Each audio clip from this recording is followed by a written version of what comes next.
Eles jogaram uma festa 3 dias depois, eles me mataram.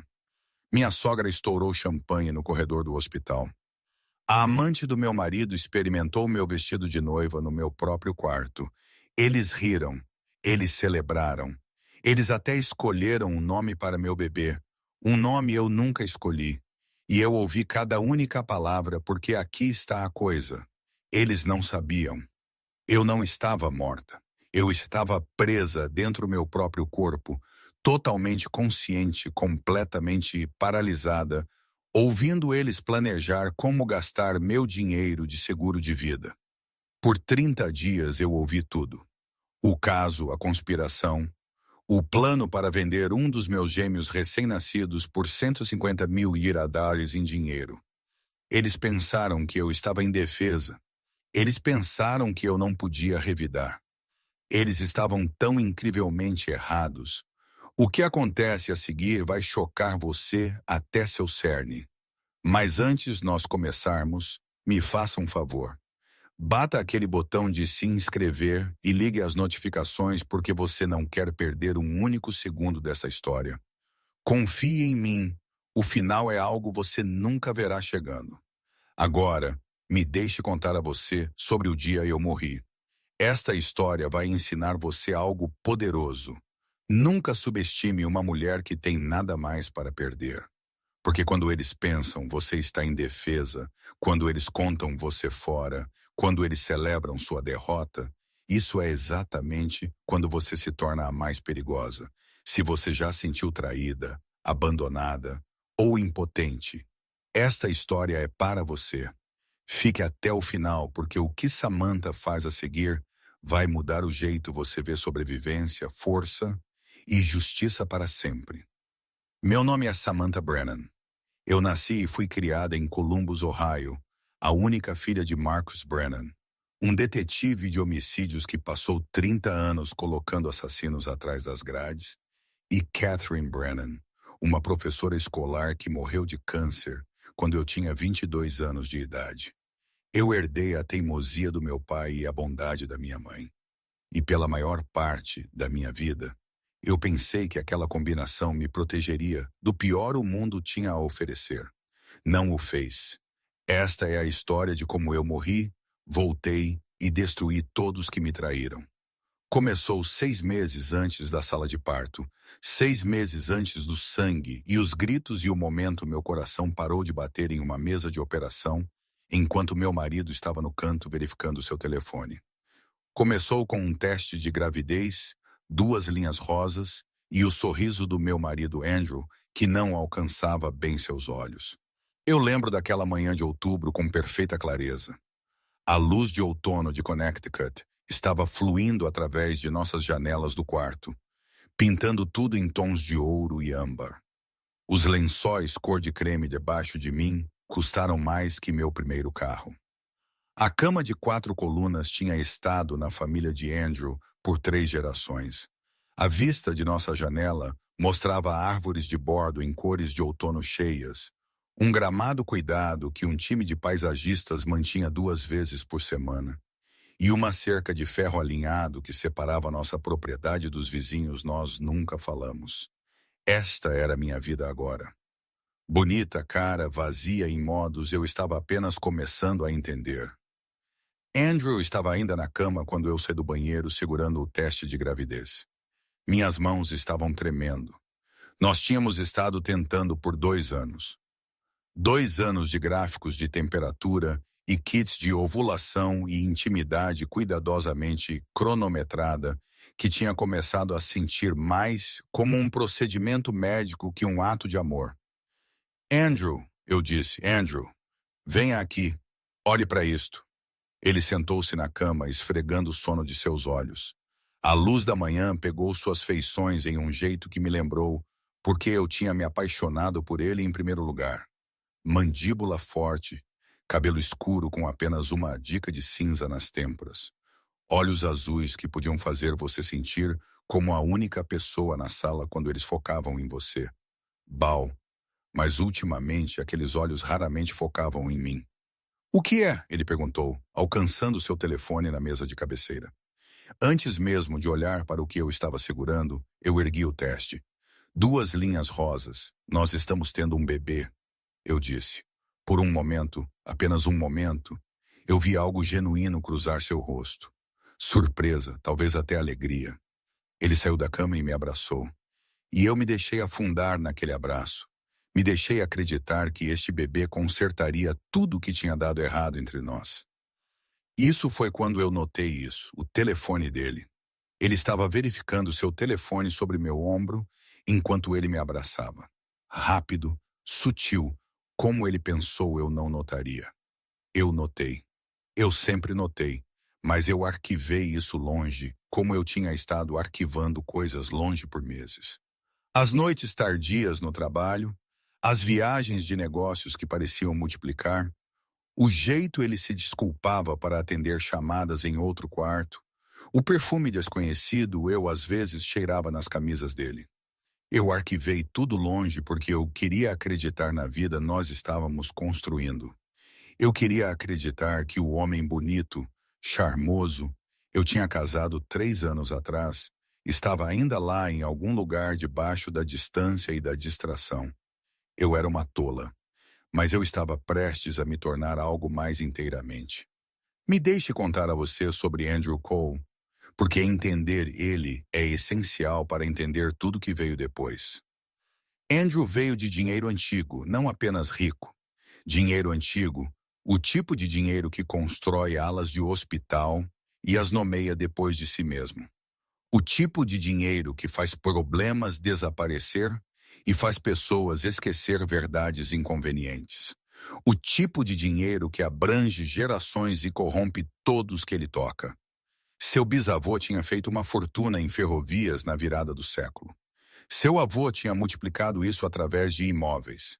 Seu pai tinha gerenciado isso mal e morreu de um ataque cardíaco quando Andrew tinha 16, deixando o império da família nas mãos de sua mãe, Margaret Cole. Aquele nome ainda faz minha pele arrepiar. Margaret tinha casado para dentro da fortuna da família Cole 40 anos atrás. Uma linda jovem mulher de uma família respeitável, mas não rica, que tinha pegado o olho de Richard Cole em um gala de caridade. Ela tinha passado as próximas 4 décadas protegendo aquela fortuna como um dragão guarda sua horda. E ela tinha criado seu único filho para acreditar que o nome da família Cole era mais importante que qualquer outra coisa no mundo. Mais importante que honestidade. Mais importante que decência. Mais importante que as vidas de qualquer um que entrou no caminho. Margaret nunca gostou de mim. Do momento Andrew me trouxe para casa para conhecer ela, eu podia ver o cálculo em seus frios olhos azuis. Eu era uma enfermeira de Ohio, classe média. Meu pai dirigia uma picape de 10 anos e pensava que um jantar chique significava o Olive Garden em ocasiões especiais. Eu não vim da família certa. Eu não entendia como as coisas funcionavam no mundo deles. Mas Andrew me escolheu de qualquer maneira. Ou pelo menos eu pensei que ele o fez. Nós nos encontramos em um gala de caridade 3 anos antes do teste de gravidez. Eu estava trabalhando como uma enfermeira no Hartford General, puxando turnos duplos para pagar meus empréstimos estudantis. Um dos doutores tinha me convidado para o evento como seu mais um. Uma oportunidade de networking, ele disse. Uma chance de esfregar cotovelos com doadores potenciais para o hospital. Eu usei um vestido eu tinha comprado em liquidação e me senti completamente fora de lugar entre os vestidos de grife e joias herdadas. Eu estava de pé perto do bar, amamentando um copo de champanhe.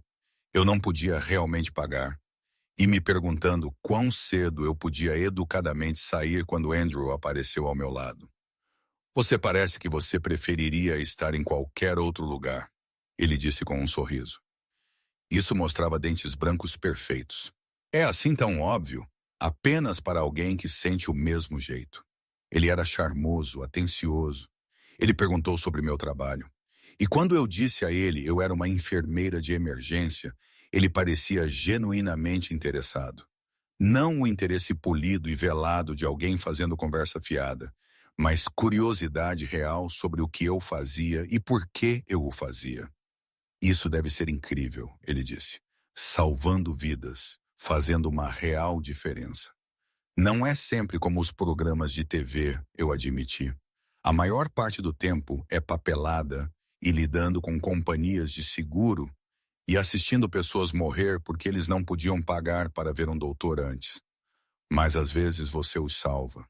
Às vezes eu concordei, às vezes nós os salvamos. Ele sorriu para mim então e eu senti algo mudar em meu peito, algo que sentiu como possibilidade. Ele me perseguiu implacavelmente depois daquela noite. Flores entregues ao hospital. Viagem surpresa de fim de semana para lugares eu nunca tinha sido capaz de pagar. Jantares em restaurantes onde o menu não tinha preços porque se você tinha que perguntar, você não podia pagar. Eu devia ter estado desconfiada. Eu devia ter me perguntado por que um homem como Andrew Cole, herdeiro de uma fortuna de família, estava tão interessado em uma enfermeira de Ohio que dirigia um Honda Civic e morava em um apartamento estúdio. Mas eu tinha 29 anos de idade. Eu tinha passado meus 20 trabalhando 70 horas semanas e assistindo minha mãe morrer lentamente de câncer e tentando construir uma carreira que faria ela orgulhosa. Eu nunca tinha tido tempo para romance, nunca tinha tido alguém me perseguir como eu era a pessoa mais importante no mundo. Então eu me deixei apaixonar. E quando Andrew propôs depois de 6 meses, eu disse sim. O casamento foi tudo eu nunca tinha sonhado porque eu nunca tinha ousado sonhar tão grande. 200 convidados, uma cerimônia de catedral, uma recepção na propriedade da família Cole, que custou mais que eu teria feito em uma década de enfermagem. Meu pai me levou pelo corredor em um smoking alugado, parecendo desconfortável, mas orgulhoso. Ele tinha estado desconfiado de Andrew desde o começo. O instinto do policial que nunca se desligava totalmente. Mas ele tinha guardado suas preocupações para si mesmo porque ele queria que eu estivesse feliz. Eu lembro do olhar ele me deu bem antes ele me entregou a Andrew. Um olhar que disse, eu espero que você saiba o que você está fazendo.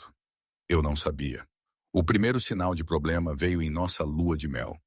Nós estávamos em Bali hospedados em um resort que custava $3.000 uma noite. Eu nunca tinha experimentado nada como aquilo. Vila privada, piscina infinita com vista para o oceano, equipe que aparecia silenciosamente sempre que você precisava de algo e desaparecia tão silenciosamente quando você não precisava. Na terceira noite, o telefone de Andrew tocou durante o jantar.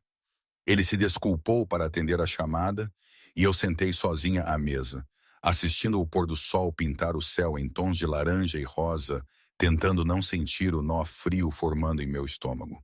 Ele tinha ido por 45 minutos. Quando ele voltou, ele se desculpou. Emergência de trabalho, ele disse. Você sabe como é. Eu não sabia como era. Eu era uma enfermeira. Quando eu estava fora do turno, eu estava fora do turno, mas eu sorri e assenti e deixei ele reabastecer meu copo de vinho. Aquele padrão continuou depois nós voltamos para Connecticut. Andrew trabalhou em desenvolvimento imobiliário, tecnicamente, mas principalmente ele gerenciou as propriedades existentes da família e atendeu reuniões e jogou golfe com homens que tinham nomes como Thornton e Bradford. Ele raramente estava em casa antes das 8h. Às vezes ele não vinha para casa até meia-noite. Jantares de negócios, ele diria, eventos de networking. Você entende? Eu entendi que eu estava gastando a maior parte de minhas noites sozinha em uma mansão que sentia mais como um museu que uma casa. Eu desisti da minha carreira de enfermagem 6 meses depois do casamento. Foi a sugestão de Margaret, entregue com aquele sorriso frio dela, durante o brunch de domingo. Carvão e esposas não trabalham, ela disse como se fosse uma declaração de lei natural. Carvão e esposas apoiam seus maridos. Carvão e esposas criam a próxima geração. Carvão e esposas mantêm a posição social da família. Andrew não discordou. Ele pensou que seria bom para mim ter mais tempo. Tempo para quê? Ele não especificou. Então eu desisti. Desisti de 8 anos de treinamento e de experiência. Desisti dos colegas que tinham se tornado como família. Desisti do senso de propósito que tinha me tirado da cama cada manhã desde eu tinha 22 anos de idade. Eu disse a mim mesma que era um sacrifício que valia a pena fazer.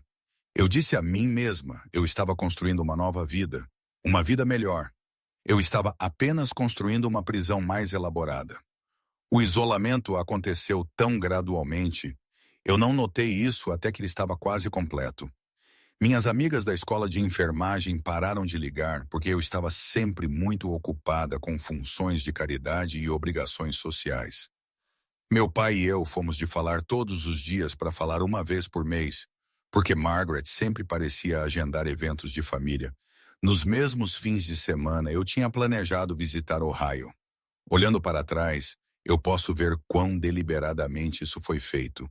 Quão cuidadosamente Margaret me cortou de todos que poderiam ter visto o que estava acontecendo, que poderiam ter me avisado.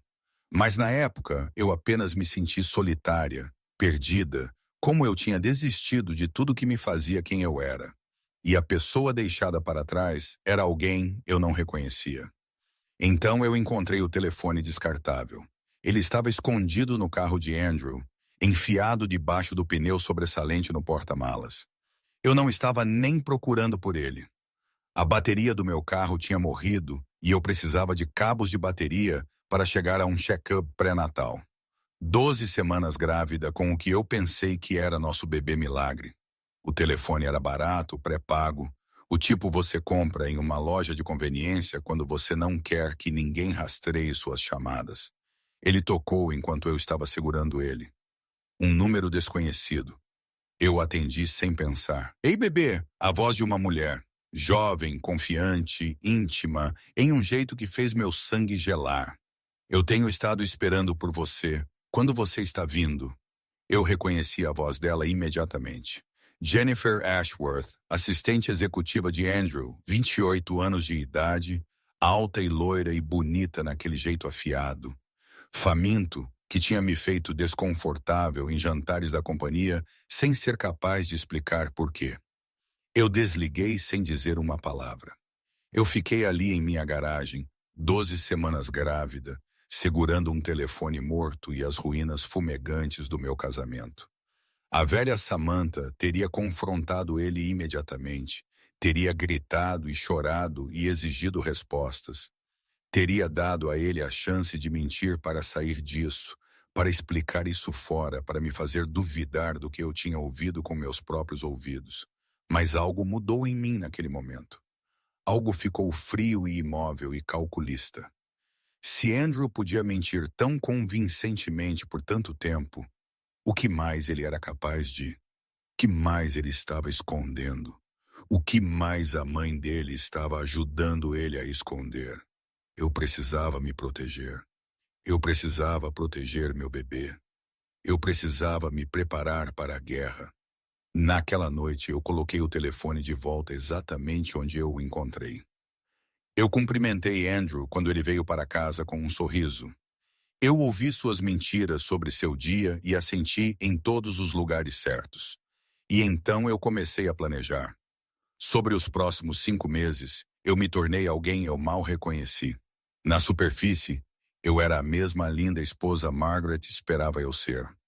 Eu sorri para seus comentários passivo-agressivos sobre minha culinária, minhas escolhas de decoração, minha família. Eu fingi não notar quando Andrew veio para casa cheirando como o perfume de Jennifer. Eu interpretei o papel eles esperavam eu interpretar com perfeita precisão.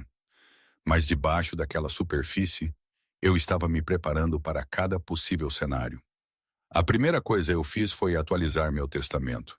Eu me encontrei com uma advogada em Hartford, uma mulher nomeada Rachel Torres, que veio altamente recomendada e que não tinha conexão alguma com a família Cole.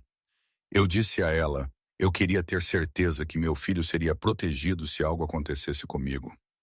Ela não perguntou muitas perguntas. Advogados de planejamento de bens raramente o fazem. Se algo acontece comigo, eu disse a ela, a custódia de meu filho vai para meu pai. Marcus Brennan, não para meu marido. Não para ninguém em sua família. Meu pai. Você está preocupada sobre algo específico? Rachel perguntou cuidadosamente. Eu sou uma enfermeira, Cesane Aramos. Eu disse. Eu sei quão rápido a vida pode mudar. Eu quero estar preparada. Ela redigiu os documentos. Eu os assinei. Eu paguei a taxa dela em dinheiro da minha conta bancária secreta, a que Andrew não sabia sobre. Essa foi a segunda coisa eu fiz. A conta bancária secreta. Eu abri ela em uma pequena cooperativa de crédito em uma cidade a 30 miepes de distância de nossa casa. Eu usei meu nome de solteira, Samantha Brennan, e o endereço do meu pai em Ohio. Sobre os próximos 5 meses, eu cuidadosamente transferi dinheiro de nossas contas conjuntas, pequenas quantias que não levantariam nenhuma bandeira. Algumas centenas aqui, algumas centenas ali. Pelo tempo eu estava 8 meses grávida, eu tinha $50.000 escondidos. Suficiente para começar de novo se eu precisasse. Suficiente para lutar se eu tivesse que. A terceira coisa eu fiz foi instalar câmeras. Eu pesquisei isso cuidadosamente. Em Connecticut, proprietários são legalmente permitidos a instalar câmeras de segurança em suas próprias casas. Enquanto eu possuísse a propriedade, e tecnicamente a casa estava em ambos nossos nomes, eu podia gravar o que quer que acontecesse dentro dela. Eu comprei 6 câmeras sem fio da Amazon. Coisas minúsculas, mal visíveis, fáceis de esconder. Eu as instalei eu mesma enquanto Andrew estava no trabalho. Uma na sala de estar, uma na cozinha, uma no quarto principal, uma no escritório em casa de Andrew, uma no berçário. Nós estávamos preparando juntos como um casal feliz, esperando seu primeiro filho. Uma no corredor fora do quarto. Todas elas carregadas automaticamente para armazenamento em nuvem. Protegido por senha, criptografado. Se algo acontecesse comigo, haveria um registro. A quarta coisa eu fiz foi documentar tudo. Eu comprei um diário e o mantive escondido em uma caixa de tampão debaixo da pia do banheiro. Cada texto suspeito eu vislumbrei no telefone de Andrew, eu anotei. Cada noite tardia, cada mentira, cada vez sua história não combinava bem. Eu também comecei a prestar atenção em Margaret em modos eu nunca tinha antes. Ela veio para nossa casa pelo menos 2 vezes por semana. Ela tinha uma chave. Ela se deixava entrar sempre que ela queria, independentemente de se nós estávamos em casa ou esperando ela. Eu sempre tinha pensado que era apenas sua natureza controladora, sua incapacidade de respeitar limites. Agora eu me perguntei se era algo mais. Eu comecei a notar o jeito ela olhava para mim, o jeito seus olhos demorariam em minha barriga crescendo com uma expressão que não era bem alegria. O jeito ela falava sobre o bebê como se eu fosse meramente o vaso que entregaria o próximo carvão herdeiro. A família Cole precisa de um herdeiro, ela disse uma vez. Quando eu estava cerca de 6 meses grávida, tem sido muito tempo desde nós tivemos uma nova geração. Este é nosso filho, eu disse, cuidadosamente. Não apenas um herdeiro. Ela sorriu aquele sorriso frio dela. Claro, querida. O que quer que você diga. Mas seus olhos diziam algo diferente. Seus olhos diziam que ela estava planejando algo, que ela estava esperando por algo. 1 mês antes de minha data de parto, eu descobri o que ela estava esperando. Era uma noite de quinta-feira, no final de março. Andrew devia estar em um jantar de negócios. Margaret tinha parado para o que ela chamou de uma visita rápida que já tinha durado 2 horas. Eu estava exausta, 8 meses grávida, mal dormindo, constantemente desconfortável. Eu me desculpei para usar o banheiro e então decidi ir lá em cima para deitar por alguns minutos. Isso foi quando eu ouvi eles a voz de Andrew vindo do estudo. Ele não estava em um jantar de negócios. Ele estava em nossa casa encontrando com sua mãe, e eles ambos pensaram eu estava ainda lá embaixo. Eu devia ter me anunciado, devia ter entrado e perguntado o que estava acontecendo. Em vez disso, eu fiquei no corredor logo ao virar da esquina e ouvi. Você falou com a advogada sobre o cronograma do divórcio? Margaret perguntou. Eu senti meu coração parar. Mãe, podemos esperar até depois o bebê nascer? Andrew soou cansado, frustrado. É complicado. Complicado é ter aquela mulher criar um carvão. Suspiro. A voz de Margaret era afiada. Jennifer está pronta para entrar. Ela entende nossa família. Samantha nunca o fez. E se Samantha lutar pela custódia? Houve uma longa, pesada pausa. Ela não será capaz de lutar se ela não estiver por perto para lutar. O ar em meus pulmões virou gelo. Mãe, a voz de Andrew era estranha, incerta. O que você está dizendo? Eu estou dizendo, querida, que problemas têm soluções. Eles sempre têm. Eu recuei da porta silenciosamente, meu coração batendo tão forte eu tinha certeza que eles podiam ouvir. Minhas mãos estavam pressionadas contra minha barriga, contra o bebê, chutando dentro de mim. Completamente inconsciente que seu pai e a avó estavam casualmente discutindo, eliminando sua mãe, eu voltei para o banheiro sem fazer um som, tranquei a porta, sentei na beira da banheira e tentei respirar. Problemas têm soluções. Isso é o que Margaret tinha dito. Como se eu fosse um problema. Como se livrar de mim era apenas outro item em sua lista de afazeres. Naquela noite, depois Andrew saiu de novo, depois Margaret finalmente foi para casa, eu passei pela casa verificando cada câmera. Eu me certifiquei que o armazenamento em nuvem estava funcionando. Eu me certifiquei que minha senha era forte. Então eu sentei no berçário, na cadeira de balanço. Eu tinha escolhido eu mesma. E eu fiz uma promessa para meu filho não nascido. Eu vou proteger você. Eu sussurrei para dentro da escuridão. O que quer que seja preciso, o que quer que eu tenha que fazer, eles não vão machucar você. Eu pensei que estava preparada para qualquer coisa. Eu estava errada. 3 semanas antes de minha data de parto, o estresse de tudo eu estava carregando me alcançou. Era uma manhã de domingo. Andrew estava supostamente jogando golfe. Margaret tinha se convidado para o brunch, como ela fazia todo domingo, e eu estava fazendo ovos e torrada, enquanto ela sentava em minha ilha da cozinha, criticando minha escolha de suco de laranja. Espremido na hora é realmente a única opção aceitável, ela disse, olhando para a caixa do Whole Foods, como se fosse algo ela tinha raspado de seu sapato. Mas eu suponho você não foi criada para saber essas coisas. Eu mordi minha língua, sorri, continuei cozinhando. Jennifer usa espremido na hora. Margaret continuou. Ela é uma cozinheira bastante boa, na verdade. Andrew diz que seus ovos beneditinos são excepcionais. A menção de Jennifer fez algo torcer em meu estômago. Eu preciso usar o banheiro, eu disse colocando para baixo minha espátula. Eu cheguei ao lavabo antes as cólicas começarem. Afiadas, intensas. Diferentes das contrações de Braxton Hicks, eu tinha estado tendo por semanas. Eu agarrei a borda da pia e tentei respirar através disso. Outra cólica, mais forte desta vez. Eu olhei para baixo e vi sangue. Algo estava errado. Algo estava muito, muito errado. Eu tropecei de volta para a cozinha. Margaret, eu disse tentando manter minha voz calma. Algo está errado. Eu acho que eu preciso ir para o hospital. Ela olhou de seu telefone com uma expressão de leve irritação. Você está provavelmente apenas sendo dramática. Mães de primeira viagem sempre exageram.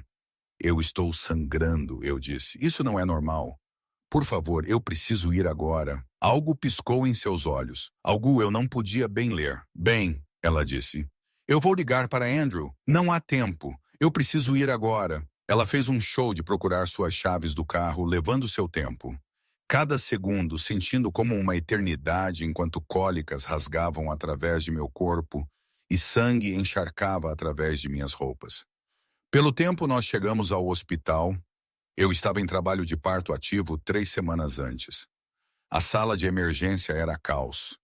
Enfermeiras correndo, doutores sendo chamados pelo pager, alguém colocando um IV em meu braço, enquanto alguém mais verificava o batimento cardíaco do bebê. Andrew chegou 2 horas depois. Ele tinha estado no apartamento de Jennifer. Eu descobri muito depois. Não jogando golfe de jeito nenhum. Ele ficou no canto da minha sala de parto, telefone na mão, parecendo mais irritado que preocupado. O trabalho de parto foi em frente e em frente e em frente. 8 horas de contrações, 12 horas, 16 horas. A dor era diferente de qualquer coisa eu já tinha experimentado, mesmo em meus anos de enfermagem. Sentia como se meu corpo estivesse tentando se rasgar por dentro. Eu implorei pela mão de Andrew, por seu conforto, por qualquer coisa. Ele ficou no canto em seu telefone. Andrew, eu ofeguei entre contrações. Por favor, eu preciso de você. Ele nem sequer olhou para cima. Você está indo bem, ele disse. Os doutores têm isso sob controle. Margaret sentou em uma cadeira perto da janela, verificando seu relógio a cada poucos minutos, como se ela estivesse esperando por algo específico acontecer. 16 horas e 37 minutos dentro do trabalho de parto, algo aconteceu. Eu senti isso antes qualquer outra pessoa o fizesse. Um calor se espalhando debaixo de mim. Muito calor. Muito rápido. Eu abri minha boca para chamar por ajuda, mas a enfermeira já estava lá, seu rosto ficando branco enquanto ela olhava para os monitores. Ela está com hemorragia, ela disse batendo sua mão no botão de emergência. Código azul, código azul. Depois disso, tudo se tornou um borrão de alarmes e gritos e pessoas correndo. Dr. Morrison, a médica assistente, apareceu ao meu lado da cama. Ela está perdendo muito sangue, ele disse. Nós precisamos operar agora. Minha visão estava começando a tunelar, as bordas do mundo ficando escuras através do caos. Eu ouvi a voz de Andrew, clara, calma, fazendo uma escolha que revelou tudo sobre quem ele realmente era. Salve o bebê, ele disse. O que quer que seja preciso, salve o bebê. Não salve minha esposa. Não salve eles ambos. Ponzo bebê, ben bebê. O herdeiro. Aquelas foram as últimas palavras eu ouvi claramente antes a consciência escorregou para longe. E naquela escuridão, eu pensei que estava acabado. Eu pensei que estava morta. Eu pensei errado. Morte, ela se revela, não é o que eu esperava. Não havia luz brilhante, nenhum túnel, nenhum entes queridos esperando para me dar as boas-vindas para o outro lado.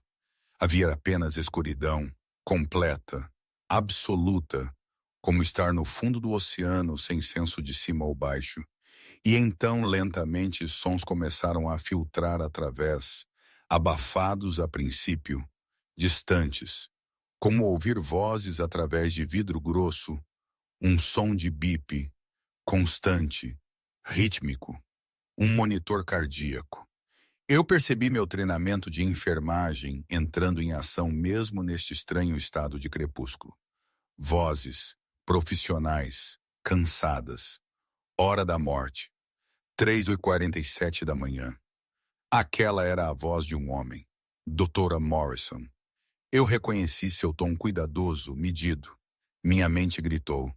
Eu não estou morta. Eu estou bem aqui. Eu posso ouvir você. Mas nada aconteceu. Meus olhos não abririam.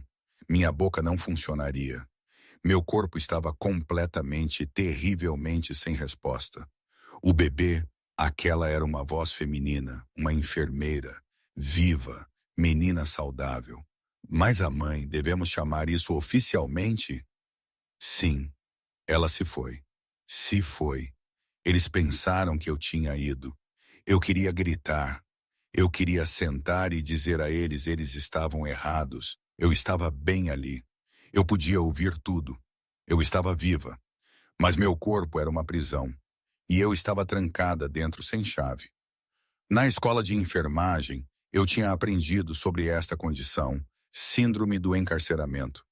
É rara, afetando apenas uma pequena fração de pacientes que sofrem certos tipos de lesões cerebrais.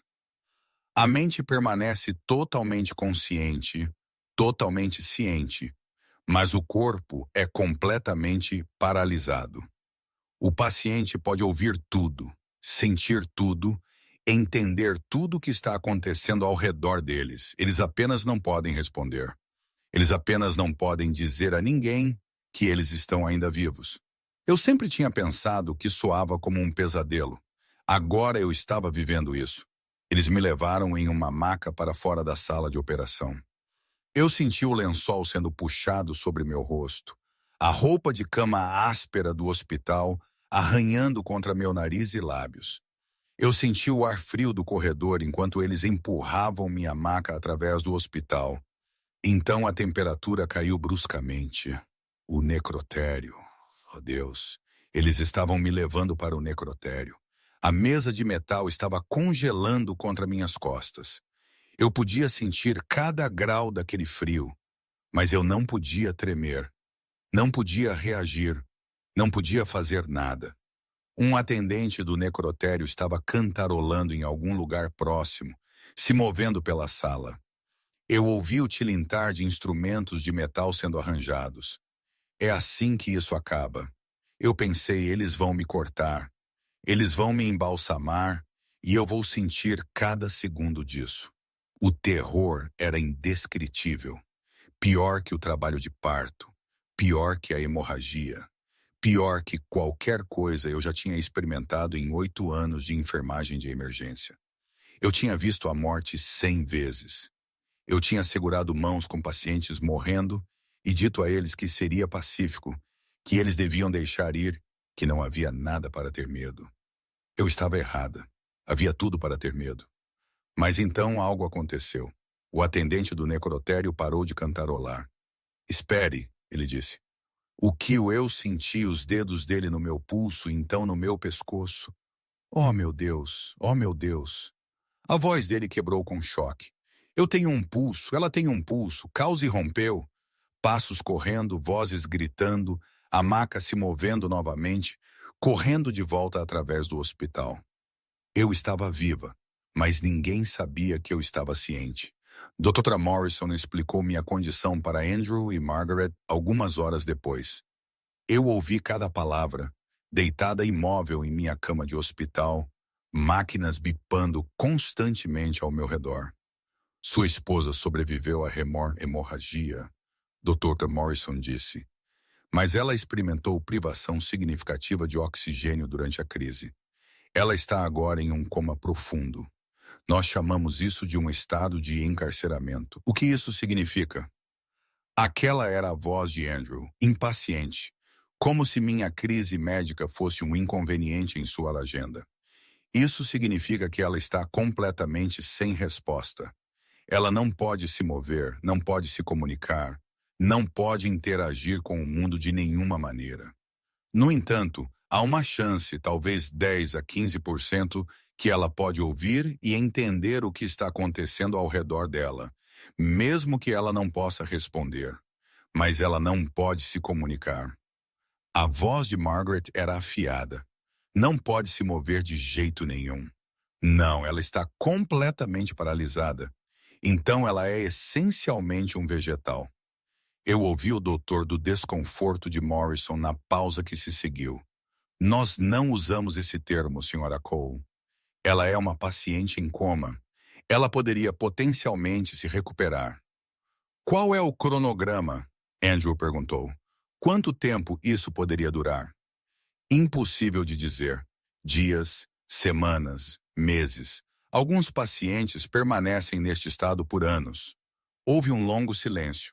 Eu imaginei Margaret calculando, planejando, ajustando seus esquemas. E se nós decidíssemos terminar o sofrimento? A voz dela era fria, prática, como se ela estivesse perguntando sobre abater um cachorro doente. Qual é o processo legal? Depois de 30 dias sem melhora, a família pode peticionar para remover o suporte de vida. Um juiz precisaria aprovar isso. 30 dias. A voz de Margaret estava satisfeita quando ela falou de novo. Isso é gerenciável. Gerenciável. Ela estava planejando o meu assassinato e ela chamou isso de gerenciável. E não havia nada eu podia fazer a não ser deitar ali e ouvir. Andrew veio para meu quarto aquela noite sozinho. Ele ficou sobre minha cama por um longo momento. Eu não podia vê-lo, mas eu podia sentir sua presença. Podia cheirar sua colônia. A marca a cara Jennifer tinha provavelmente escolhido para ele. Você tinha que fazer tudo complicado, não tinha, Samantha? A voz dele era quieta, quase conversacional, como se ele estivesse falando consigo mesmo. Você não podia apenas ir silenciosamente. Você não podia apenas morrer como você devia. Agora eu tenho que esperar 30 dias mais, ele suspirou. Mamãe diz que ficará bem. Diz que nós apenas temos que ser pacientes. Uma vez que eles puxarem o plugue, tudo será mais fácil. Jennifer pode se mudar oficialmente. Nós podemos ser uma família de verdade. Ela é tão boa com o bebê já. O bebê. Meu bebê. Eu queria gritar para alcançar e enrolar minhas mãos ao redor de sua garganta para fazer ele entender o que ele estava fazendo. Mas eu não podia me mover, não podia falar, não podia fazer nada a não ser ouvir enquanto meu marido falava sobre me substituir, como eu era uma peça de mobília que tinha saído de moda. O bebê é lindo, a propósito, Andrew continuou. Perfeita. Ela parece exatamente como eu. Mamãe quer nomear ela Madison. Eu acho isso legal. Melhor que Hope, de qualquer jeito. Essa era a sua escolha, não era? Hopes. Um nome tão comum? Hope. Eu tinha querido nomear ela Hope, porque isso é o que ela tinha sido para mim. Esperança que Andrew mudaria. Esperança que nosso casamento poderia ser salvo. Esperança que nós poderíamos ser uma família de verdade. Hope estava morta agora, exatamente como eles pensaram que eu estava. Andrew saiu sem dizer adeus. E eu deitei ali na escuridão, presa em meu corpo inútil, enquanto lágrimas eu não podia enxugar, rolaram silenciosamente por minhas bochechas. Os próximos 3 dias foram um tipo especial de inferno. Eu aprendi coisas sobre minha família que quebraram quaisquer ilusões eu tinha estado me agarrando. Eu aprendi que Margaret tinha ligado para meu pai no dia 2. Tinha dito a ele eu estava morta. Tinha dito a ele eles estavam planejando uma cremação, caixão fechado, funeral muito privado. Tinha dito a ele que seria muito traumático para ele vir para Connecticut. Meu pai tinha estado me lamentando por 3 dias enquanto eu deitava viva em uma cama de hospital a algumas centenas de milhas de distância. Mas eu aprendi que Jennifer tinha se mudado para minha casa. Não temporariamente, permanentemente. Uma das enfermeiras estava fofocando sobre isso fora da minha porta. Você pode acreditar? A enfermeira disse que a esposa dele não está nem morta ainda. E a namorada já está se instalando no quarto principal. Que tipo de pessoas fazem algo como isso? O tipo de pessoas que estão planejando me matar, eu queria dizer, mas nenhum som saiu. Eu aprendi que eles estavam já chamando minha filha Madison, já apagando o nome eu tinha escolhido, já me apagando. E no dia 3, eu aprendi o que eles estavam celebrando. Era noite. Eu sabia porque o turno tinha mudado e o falatório das enfermeiras diurnas tinha sido substituído pela equipe noturna mais quieta. Eu ouvi saltos clicando no corredor, a caminhada distintiva de Margaret. Ela parou fora da minha porta, fez uma ligação telefônica. Sim, tudo correu perfeitamente, ela disse. Jennifer usou o vestido e ele coube lindamente. Muito de bom gosto. Andrew é um pouco enjoado sobre tudo isso, mas ele vai se recompor. Ele sempre faz quando ele percebe que é mais fácil ir junto. Sim, a festa foi adorável. Pequena, apenas família próxima e alguns amigos. Nós brindamos a novos começos. Muito apropriado, eu pensei. Uma festa? Eles tinham jogado uma festa. Nós estamos já discutindo o berçário, Margaret continuou. Jennifer tem gosto maravilhoso. Verde sálvia, ela sugeriu. Muito calmante. Oh, e nós decidimos no nome oficialmente. Madison Elizabeth Cole, depois da mãe de Richard. Sim, eu sei que Samantha queria Hope, mas realmente esperança é uma palavra, não um nome. Isso é muito mais apropriado para uma Cole. Eu estava gritando por dentro, gritando tão alto eu pensei que certamente alguém ouviria, mas meu corpo permaneceu silencioso. Ainda morta para o mundo. 27 dias até eles poderem fazer isso oficial. Margaret disse. O advogado diz que deve ser simples. Nenhum parente vivo que vai objetar. O pai dela foi dito que ela já está cremada, então não haverá nenhuma interferência lá. Sim, o seguro de vida é substancial. 500 mil.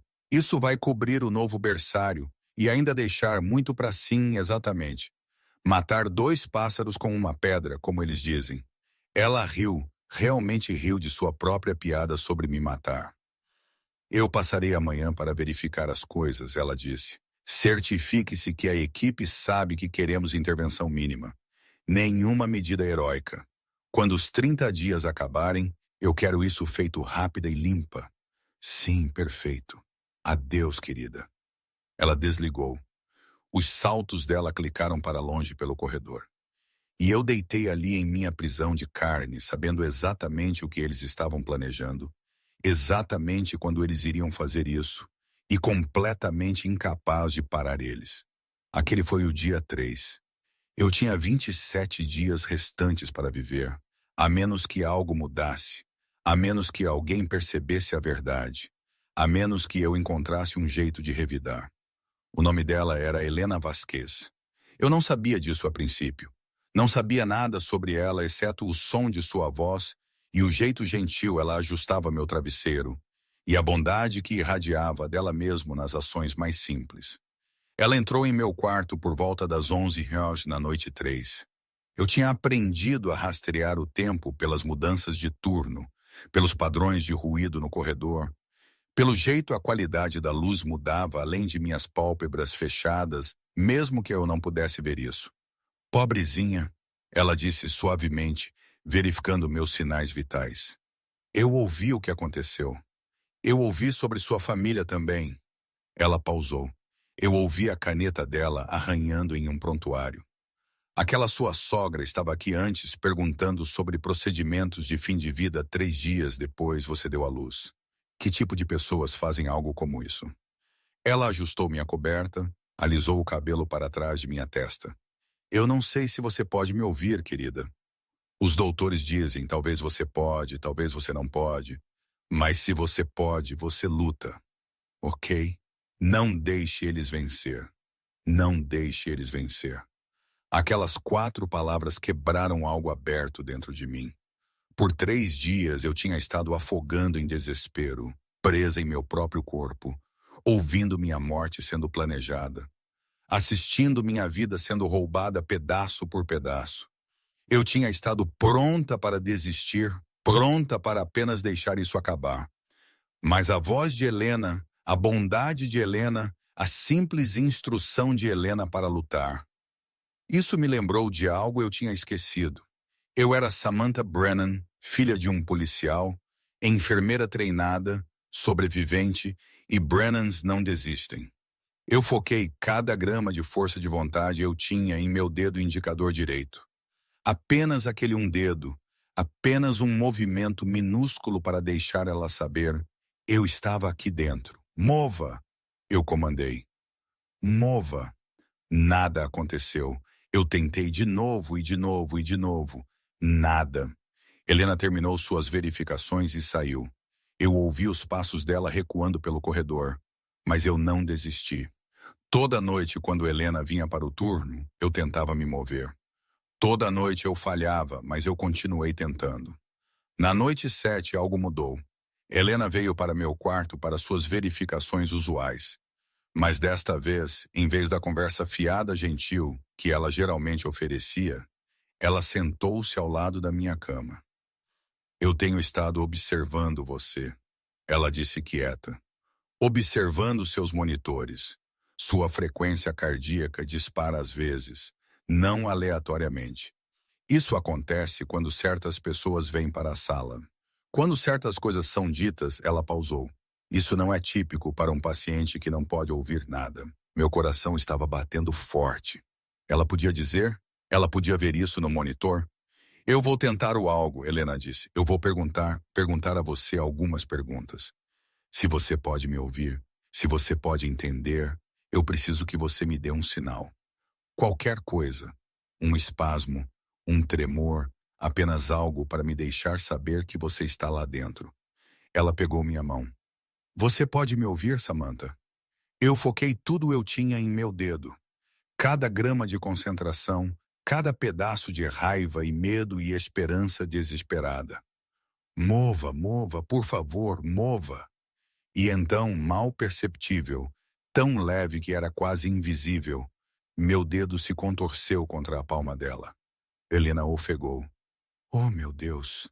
Ela sussurrou. Oh, graças a Deus. Ok, um espasmo para sim, 2 para não. Você pode fazer isso? Eu me contorci uma vez.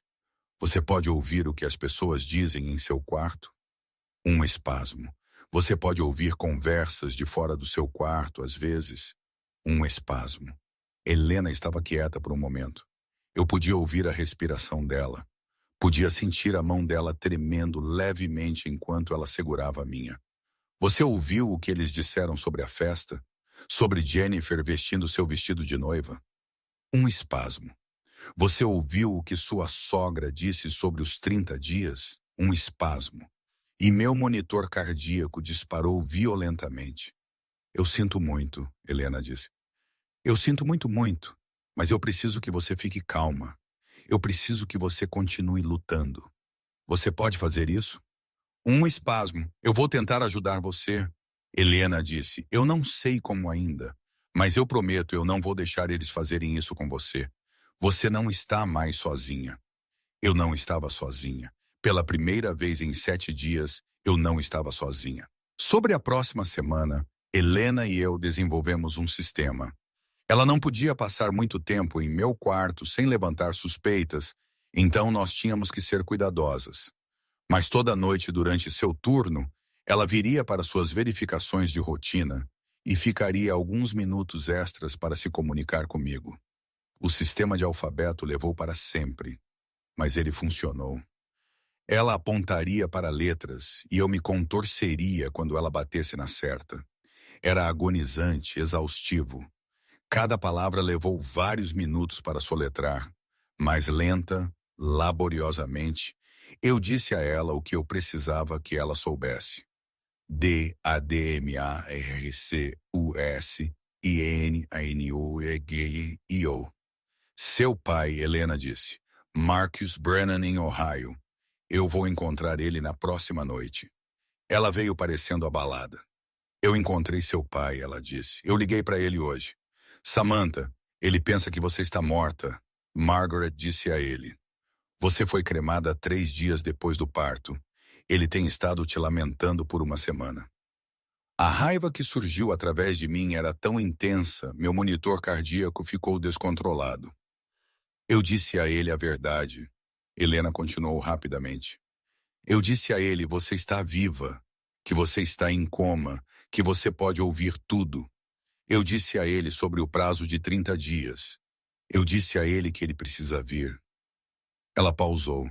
Ele está dirigindo aqui esta noite, 12 horas de Ohio. Ele deve estar aqui pela manhã. Meu pai estava vindo. Meu pai sabia eu estava viva. Pela primeira vez desde eu acordei neste pesadelo, eu senti algo como esperança. Mas esperança eu estava aprendendo era uma coisa perigosa. Marcus Brennan chegou ao Hospital St. Catharines às 8 horas da próxima manhã, dia 8. Eu ouvi ele na recepção, ouvi sua voz, aquele tom familiar e ríspido que tinha me aconchegado à noite como criança e me levou pelo corredor no meu casamento. Eu estou aqui para ver minha filha, ele disse. Samantha Cole, ela está na UTI. A voz da recepcionista era profissionalmente apologética. Me deixe verificar a lista de visitantes. Eu sinto muito, senhor. Você não está na lista de visitantes aprovados. O quê? Eu sou o pai dela. Eu entendo, senhor, mas a família restringiu visitantes para a família imediata apenas. Eu sou família imediata. Eu sinto muito, senhor. O marido e a sogra estão listados como os tomadores de decisão. Você não está autorizado. Os tomadores de decisão. Margaret tinha se certificado que meu próprio pai não podia me ver. Eu ouvi o desespero subindo na voz dele. Ouça-me. Minha filha está viva lá dentro. Eles me disseram que ela estava morta. Eles mentiram para mim. Eu preciso vê-la.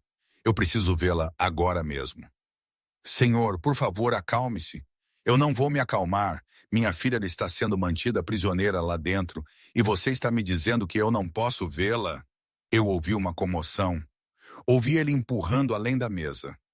Ouvi segurança sendo chamada e então sua voz ecoando pelo corredor, chegando mais perto do meu quarto. Samantha, garotinha, você pode me ouvir? Eu estou aqui. Papai está aqui. Ele estava tão perto, apenas pés de distância da minha porta. Então eu ouvi os sons de uma luta de guardas de segurança o contendo, de algemas clicando fechado. Me solte. Minha filha está viva. Ela está viva e eles estão tentando matá-la. Eles o arrastaram para longe. Eu ouvi a voz dele ficando mais fraca. Ouvi ele ainda gritando meu nome. Ouvi as portas do hospital fechando atrás dele. E eu não podia fazer nada. Eu não podia dizer a ele eu estava bem ali. Eu não podia dizer a ele eu tinha ouvido cada palavra. Tudo que eu podia fazer era deitar ali, lágrimas escorrendo pelo meu rosto, enquanto eles levaram meu pai embora algemado. Naquela noite, Helena veio para meu quarto com notícias devastadoras. Seu pai foi preso por invasão, ela disse quieta. Ele pagou fiança, mas ele foi oficialmente banido do hospital. Se ele voltar, eles vão prender ele de novo. Eu me contorci freneticamente, tentei comunicar minha desesperação. Ele não está desistindo. Helena disse rapidamente. Ele me disse para dizer a você isso. Ele disse, Brennans não desistem. Ele está contatando advogados. Ele está acionando cada favor. Ele tem de 30 anos como policial. Ele vai encontrar um jeito de lutar contra isso. Mas as próximas palavras dos lábios dela fizeram meu sangue gelar. Há algo mais. Eu ouvi algo hoje na cafeteria. Ela hesitou. Eles estavam falando sobre o bebê. Sobre seu bebê? Minha frequência cardíaca disparou. Há 2 deles, Samantha. Você teve gêmeos, 2 meninas. Gêmeos? Eu não entendi. Como poderia haver 2? Todos os meus ultrassons tinham mostrado um bebê. Apenas um. A segunda estava escondida atrás da primeira, Helena explicou. Isso acontece às vezes. Ela estava em sofrimento durante o parto. Eles a apressaram para a NICU imediatamente. Ela tem estado lá por 8 dias. 8 dias. Minha filha tinha estado viva por 8 dias e ninguém tinha me dito. Mas essa não é a pior parte. A voz de Helena caiu ainda mais baixo. Eles estão planejando vender ela o segundo bebê. Eu ouvi Margaret no telefone.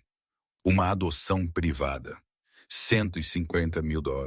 Sem rastro de papel. O mundo inclinou ao meu redor. Vender. Eles iriam vender minha filha. Um bebê faz Andrew parecer um viúvo simpático, Helena continuou. Mas 2 bebês levanta questões. Por que a segunda não foi mencionada? Por que ela estava escondida? Margaret chamou ela de uma ponta solta. Uma ponta solta. Minha filha era uma ponta solta para ser descartada. A raiva que inundou através de mim era diferente de qualquer coisa eu já tinha experimentado. Isso queimou através de minha paralisia, através de meu desespero, através de tudo. Eu tinha estado pronta para morrer, pronta para desistir, pronta para deixar eles vencer. Mas minhas filhas precisavam de mim, ambas elas, e eu iria salvá-las, não importa o que fosse preciso. Meu pai era implacável. Helena me dava atualizações toda noite durante seu turno. Marcus Brennan, detetive de homicídios aposentado, estava travando uma guerra de um homem só contra o império da família Cole. Ele contatou cada amigo advogado ele tinha. Entrou com petições de emergência para direitos de visitação, acionou favores de 30 anos de trabalho policial. Ele contratou um investigador particular para documentar Jennifer morando em minha casa. O PI conseguiu fotos dela usando minhas roupas, dirigindo meu carro, dormindo em minha cama. Pelo dia 12, a evidência estava aumentando. Registros financeiros mostraram. Andrew tinha transferido US$ 200.000 de nossas contas conjuntas para uma conta pessoal. Jennifer tinha acesso a registros hospitalares vazados por uma administradora simpática. Helena tinha encontrado mostraram. Eu não estava com morte cerebral. Eu tinha atividade cerebral mensurável. O diagnóstico de encarceramento significava eu podia potencialmente me recuperar. Pelo dia 14, Marcos tinha o suficiente para chamar a atenção de um juiz. O juiz concedeu a ele direitos de visitação de emergência. Uma investigação de serviços de proteção à criança foi aberta a respeito de ambos os bebês. A administradora simpática do hospital concordou em revisar meu caso independentemente. No dia 15, meu pai finalmente entrou no meu quarto. Eu não podia vê-lo, mas eu senti sua presença no momento ele entrou. Cheirei seu cheiro familiar, Old Spice e café, que tinha significado segurança e amor minha vida inteira. Helena estava lá com ele. Fale com ela, Helena disse suavemente. Ela pode ouvir você. Meu pai sentou-se ao lado da minha cama, pegou minha mão e a dele. As mãos dele eram ásperas, calejadas de décadas de trabalho duro. Elas tremeram levemente enquanto elas enrolavam ao redor de meus dedos. Garotinha, a voz dele quebrou. É papai, eu estou aqui agora. Eu não estou saindo. Você me ouve? Eu nunca estou saindo. Eu foquei tudo eu tinha em meus dedos. Apertei tão forte quanto eu podia. Não foi muito, uma leve pressão, um movimento minúsculo, mas ele sentiu isso. Eu sinto isso. Ele engasgou para fora. Eu sinto você. Oh, Deus querida, eu sinto muito. Eu sinto muito eu não estava aqui, mas eu estou aqui agora e eu vou tirar você disso. Eu prometo. Ele ficou por 1 hora, falou comigo o tempo todo, me contou sobre sua viagem de carro de Ohio, sobre os advogados ele tinha contatado, sobre a evidência ele estava reunindo. Nós vamos vencer eles, ele disse. Eu tenho colocado assassinos na prisão por 30 anos. Eu sei como construir um caso. Eu sei como encontrar a evidência que importa. E eu tenho mais que o suficiente sobre essas pessoas para colocar eles longe por um longo, longo tempo. Pela primeira vez em 15 dias, eu acreditei nele. Eu acreditei que nós poderíamos realmente vencer. Eu estava errada. Margaret Cole não tinha construído seu império perdendo graciosamente. No dia 16, tudo começou a desmoronar. A administradora simpática do hospital, que tinha concordado em revisar meu caso, foi subitamente transferida para outra instalação, efetiva imediatamente. Nenhuma explicação dada. O juiz que tinha concedido a meu pai direitos de visitação se recusou do caso. Conflito de interesse, ele alegou. Ninguém podia explicar que conflito aquele poderia ser.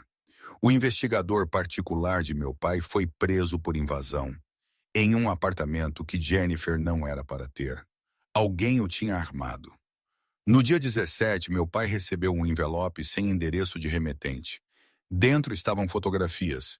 Fotografias comprometedoras dele com uma mulher que definitivamente não era da família.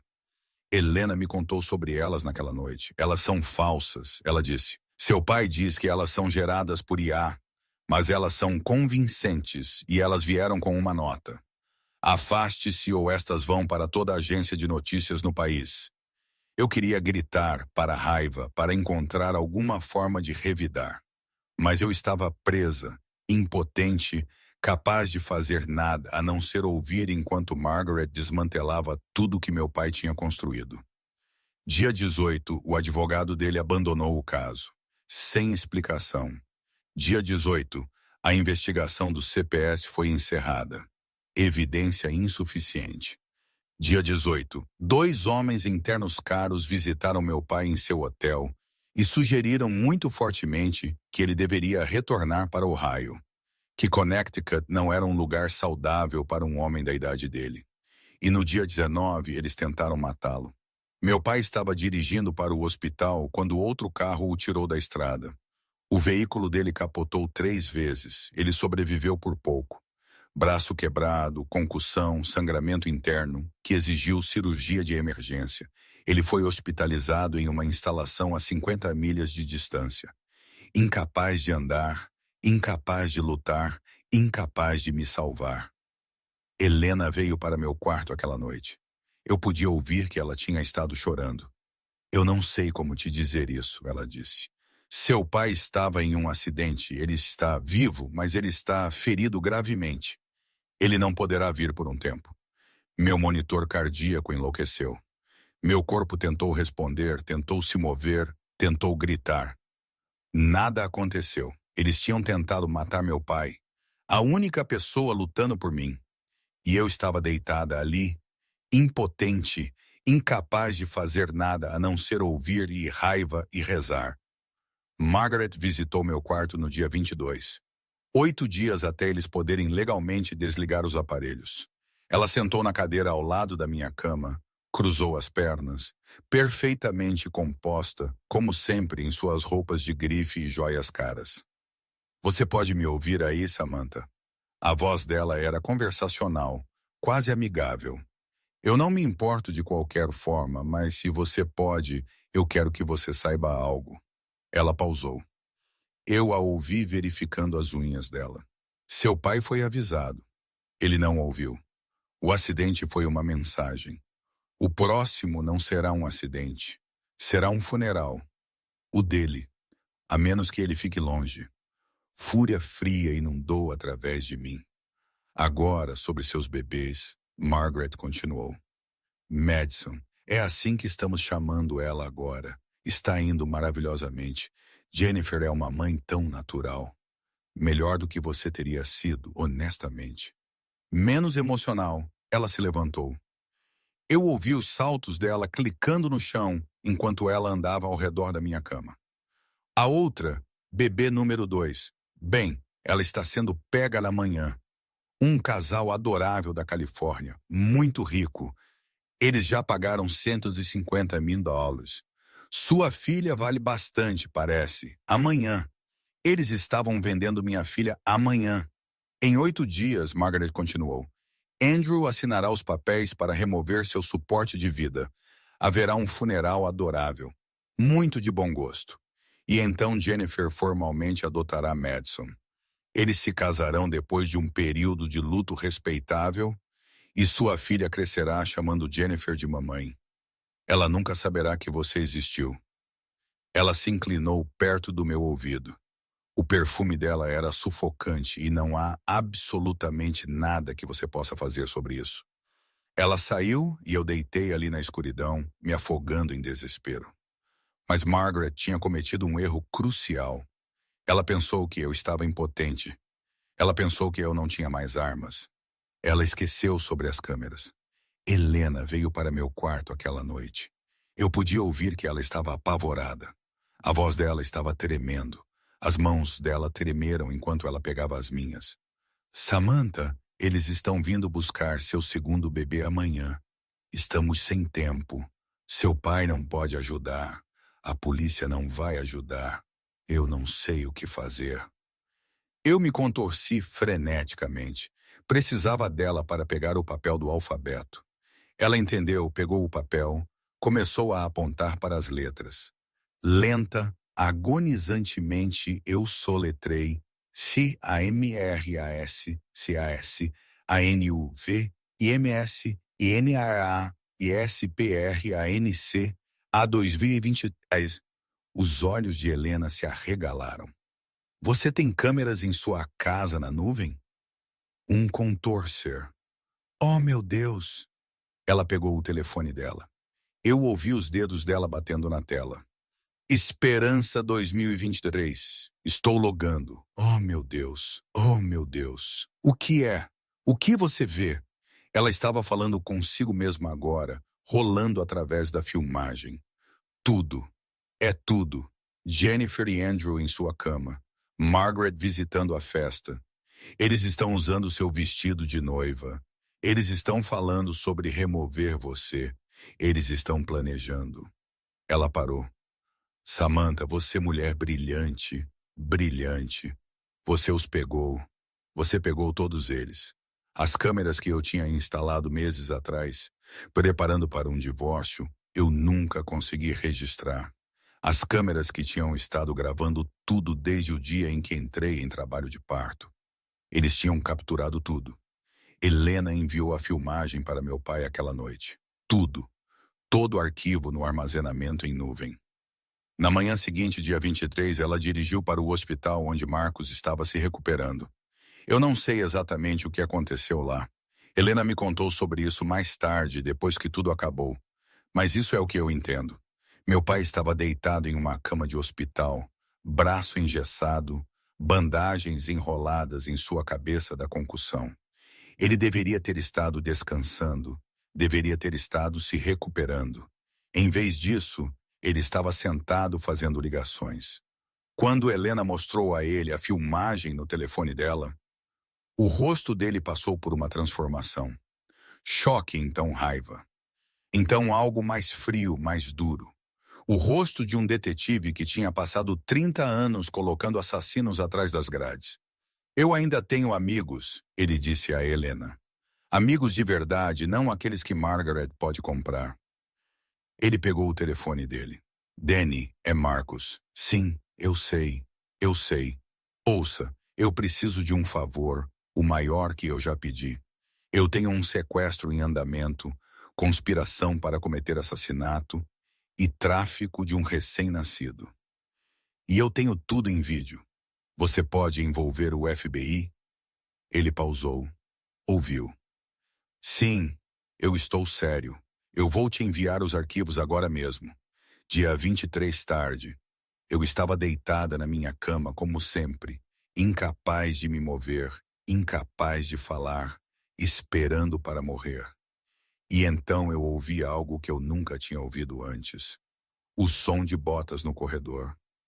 Muitas botas se movendo rápido e propositalmente. Agentes federais. Esta é uma área restrita. A voz de uma enfermeira sobressaltou. O que está cá acontecendo? Quem são vocês? FBI. Estamos aqui em relação a uma investigação em andamento. Mais botas, mais vozes, caos no corredor e então cortando através de tudo. A voz de Margaret, estridente, furiosa. O que é o significado disto? Você sabe quem eu sou? Senhora, eu preciso que você se afaste daquele quarto. Esse é o quarto da minha nora. Eu tenho todo o direito de estar aqui. Benio, senhora, você não deve entrar naquele quarto. Nós temos razão para acreditar que um crime está em andamento. Um crime? Isso é ultrajante. Eu terei seu distintivo por isso. Senhora, afaste-se agora. O som de uma luta de Margaret sendo contida. Tire suas mãos de mim. Meus advogados ouvirão sobre isso. A porta do meu quarto abriu. Alguém entrou. Senhora Cole, Samantha Cole, a voz de um homem. Profissional autoritária. Eu sou o agente especial Daniel Foster com o FBI. Eu não sei se você pode me ouvir, senhora, mas você está segura agora. Nós temos evidências de uma conspiração envolvendo seus membros da família. Seus bebês estão sendo colocados sob custódia protetora enquanto falamos. Eu queria chorar, queria rir, queria gritar com alívio. Meus bebês estavam seguros, ambos eles. Seu pai está a caminho, o agente Foster continuou. Ele tem sido instrumental em trazer este caso para nossa atenção. Ele estará aqui dentro da hora. Meu pai, meu impossível, teimoso, maravilhoso pai. Ele tinha feito isso contra todas as probabilidades, contra o dinheiro e poder e influência da família Cole. Ele tinha nos salvado. Ou assim eu pensei. Marcos chegou ao hospital 45 minutos depois. Contra o conselho médico, ele tinha se dado alta de seu próprio hospital, dirigido 50 milhas com um braço quebrado e uma concussão, e entrou no meu quarto sob escolta do FBI. Nós os pegamos, garotinha. A voz dele estava grossa com emoção. Nós os pegamos. O FBI tem os vídeos. Eles não podem te machucar mais. Eles não podem pegar seus bebês. Acabou. Meu monitor cardíaco mostrou ritmos constantes, calmos pela primeira vez em 23 dias. Eu me permiti acreditar que tinha acabado. Eu estava errada. Dia 24, manhã. O agente do FBI Foster veio para entregar notícias. Eu ouvi a conversa dele com meu pai fora do meu quarto. Sr. Brennan, a evidência é forte para a acusação de tráfico de bebês. Nós pegamos os associados da Sra. Cole com o dinheiro. Nós temos as gravações. Essa parte é sólida. A voz do meu pai era cautelosa. Mas para a tentativa de assassinato, desligar os aparelhos de um paciente em coma é mais complicado. A Sra. Cole não fez realmente nada ainda. Ela expressou intenção, mas intenção não é ação. Então, o que isso significa? Isso significa que Margaret Cole pagou fiança esta manhã. 2 milhões de elas. Ela está fora. Silêncio. Tem mais. O agente Foster continuou. Ela já registrou uma petição de emergência para ser reintegrada como procuradora médica de Samantha. O quê? Como isso é possível? O juiz concedeu uma ordem de restrição temporária contra você com base em seu comportamento errático, a prisão por invasão, o acidente. Os advogados da Sra. Cole argumentaram que você não está mentalmente apto para tomar decisões médicas por sua filha. Até que haja uma audiência que está agendada para o dia 31, a Sra. Cole retém os direitos de procurador médico. Dia 31, um dia depois do prazo de 30 dias, Margaret ainda poderia me matar legalmente, e não havia nada que alguém pudesse fazer para impedi-la. Os próximos 6 dias foram os mais longos da minha vida. Margaret não podia mais vender o bebê. O FBI estava observando, mas ela ainda podia me desligar. Ela contratou uma equipe de advogados, protocolou moções, fez argumentos. No dia 28, ela encontrou um médico disposto a ajudá-la. O nome dele era William Hayes, 58 anos de idade, dívidas de jogo significativas, disposto a fazer qualquer coisa pelo preço certo. Dr. Hayes veio para meu quarto naquela tarde, realizou um exame. A paciente não mostra atividade cerebral mensurável, ele escreveu em seu relatório. É minha opinião profissional que ela atende aos critérios para a morte cerebral. Era uma mentira. Helena sabia. Meu pai sabia. Qualquer um que tivesse visto minha frequência cardíaca disparar quando Margaret entrou no quarto sabia disso. Mas a assinatura do Dr. Hayes estava no papel. E aquele papel era tudo que Margaret precisava. Dia 29. O Conselho de Ética do hospital, pressionado pelos advogados da família Cole, intimidado pelo dinheiro da família Cole, aprovou a remoção do suporte de vida agendada para o dia 30 às 6 horas da manhã. Meu pai protocolou moções de emergência, negadas. Helena ameaçou ir para a imprensa. Ela foi demitida imediatamente, acompanhada para fora das dependências do hospital pela segurança. Sinto muito, ela disse de pé sobre minha cama uma última vez. Eu tentei tudo, mas eu não posso estar aqui amanhã. Eles não me deixarão. Você tem que lutar, Samantha. Você tem que acordar, por favor. Então ela se foi. Dia 29. A última noite da minha vida, Helena se foi. Meu pai foi banido do hospital. Meus bebês estavam em algum lugar seguro, mas eu nunca os seguraria. Eu tinha lutado por 29 dias e eu tinha perdido. Em 8 horas eles desligariam as máquinas e eu morreria. De verdade desta vez. O hospital estava quieto, fora da minha janela. O mundo estava se preparando para outro dia comum. Pessoas dormindo em suas camas, carros estacionados em suas garagens, a lua se movendo lentamente através do céu.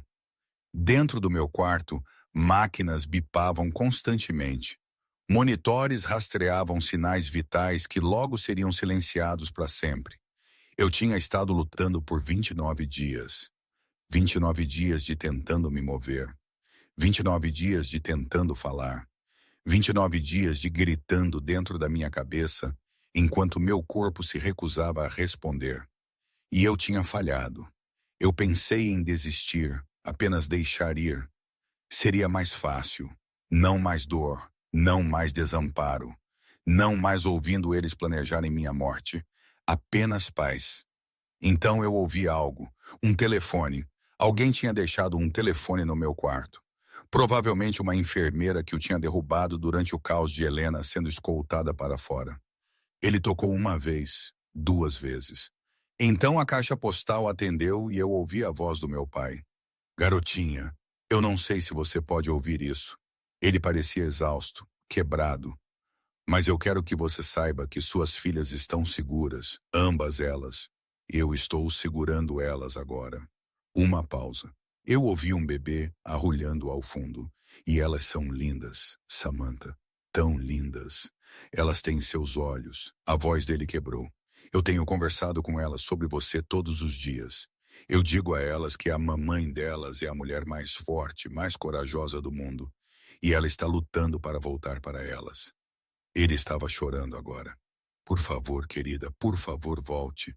Elas precisam de você. Eu preciso de você. Não deixe eles vencerem.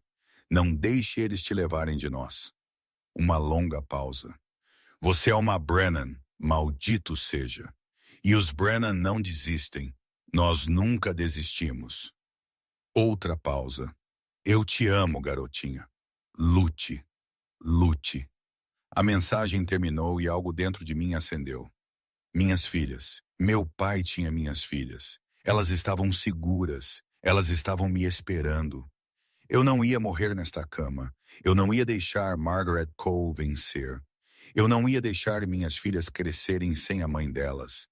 Eu foquei tudo que eu tinha na minha mão direita. Mova, mova, mova. Nada. Eu tentei de novo. Mova, nada. De novo. Mova. Um espasmo. O mais leve flutter dos meus dedos de novo. Mova mais movimento. Minha mão estava respondendo. Eu continuei lutando por horas durante a noite, enquanto o relógio corria para 6 horas da manhã, e as máquinas bipavam constantemente, e as enfermeiras faziam suas rondas, sem notar a batalha sendo travada dentro do quarto 41, 5 da manhã, 1 hora até eles desligarem os aparelhos.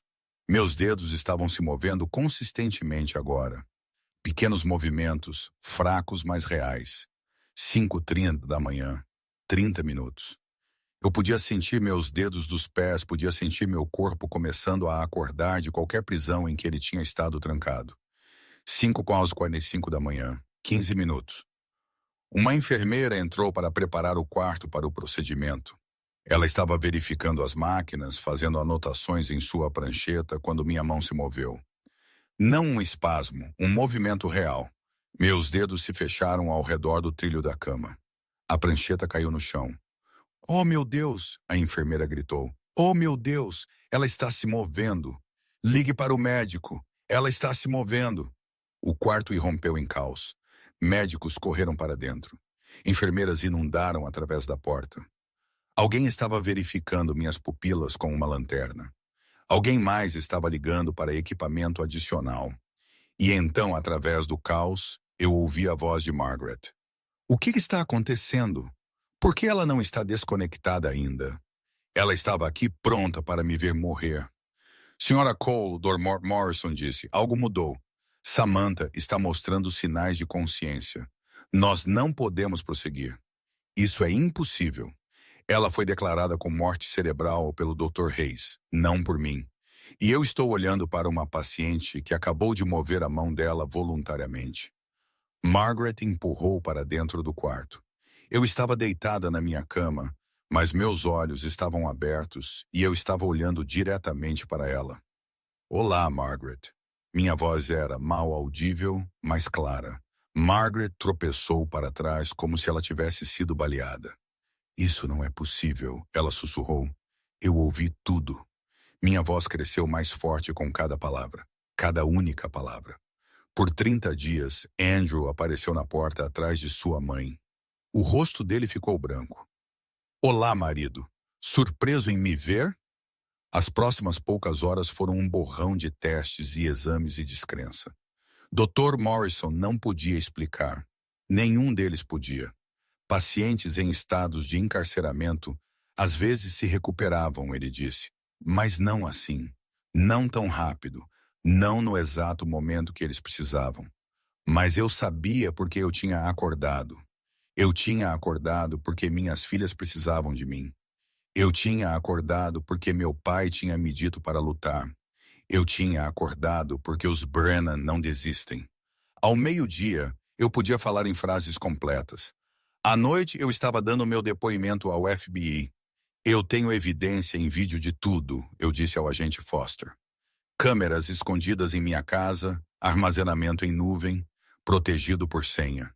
Eles capturaram o caso, a conspiração, os planos para vender minha filha, tudo. Senhora Cole, sua evidência já foi submetida por seu pai, mas seu testemunho como uma vítima consciente torna este um caso hermético. O que acontece agora? Margaret Cole está sendo acusada de conspiração para cometer assassinato, tráfico de crianças e fraude. Andrew Cole está sendo acusado de conspiração, abandono e tráfico de crianças. Jennifer Ashworth está sendo acusada como cúmplice. E Dr. Hayes está sendo acusado de fraude e tentativa de assassinato. E minhas filhas, ambas estão seguras. Elas estão em custódia temporária com seu pai. Dadas as circunstâncias, esperamos que você tenha custódia total dentro de dias. Eu fechei meus olhos. Minhas filhas estavam seguras. Eu estava viva. Nós tínhamos vencido, mas a luta não tinha acabado ainda.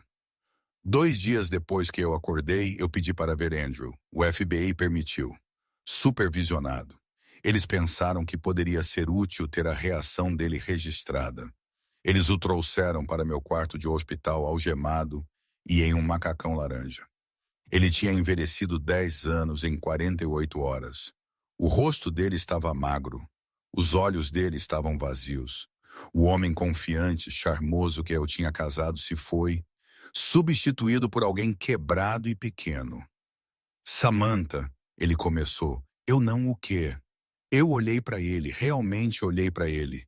Tentei encontrar algo, qualquer coisa do homem pelo qual eu tinha me apaixonado. Eu não podia. Eu quero entender algo. Eu disse, quando você decidiu me matar? Foi antes ou depois que você descobriu que eu estava grávida? Eu não decidi nada. Não foi minha ideia. Mamãe disse, sua mãe disse. Sua mãe decidiu e você apenas concordou porque era mais fácil como você sempre faz. Eu nunca quis te machucar. Você ia deixar eles desligarem meu suporte de vida. Andrew, você ia vender nossa filha. Você celebrou com sua amante enquanto eu jazia morta em uma cama de hospital. Você nunca quis me machucar. Ele não tinha resposta. Não podia encontrar meus olhos. Eu tenho uma pergunta, Andrew. Apenas uma. Você alguma vez me amou nem que fosse um pouco? Mesmo no começo? Longa pausa, as mãos dele torcidas juntas em seu colo. Eu pensei que sim. Eu assenti lentamente. Isso é o que eu pensei. Adeus, Andrew. Eu gesticulei para os guardas. Eles o levaram embora. Eu não chorei. Eu tinha terminado de chorar por ele. A audiência preliminar de Margaret foi realizada 5 dias depois que eu acordei. Eu não estava bem o suficiente para comparecer pessoalmente, mas Helena, que tinha sido recontratada imediatamente após meu despertar, me trouxe uma transmissão ao vivo no telefone dela. Margaret chegou ao tribunal em roupas de grife e joias caras, flanqueada por sua equipe de advogados, ainda acreditando de alguma forma que o dinheiro dela a salvaria. Sua honra, o advogado dela argumentou. Minha cliente é um membro respeitado desta comunidade. Estas acusações são exageradas com base no testemunho de uma mulher que alega que podia ouvir enquanto em coma. Essa é uma alegação medicamente duvidosa na melhor das hipóteses. O promotor se levantou. Sua honra, nós temos evidência em vídeo. Horas dela gravada por câmeras. Sra. Samantha Cole, instaladas em sua própria casa. Nós temos gravações da ré discutindo como fazer problemas desaparecerem. Nós temos gravações da ré arranjando a venda de um infante por $150 mil. Nós temos gravações da ré tramando para remover o suporte de vida de sua nora. Ela entregou um tablet ao juiz. Eu gostaria de reproduzir um breve trecho para o tribunal. O vídeo começou.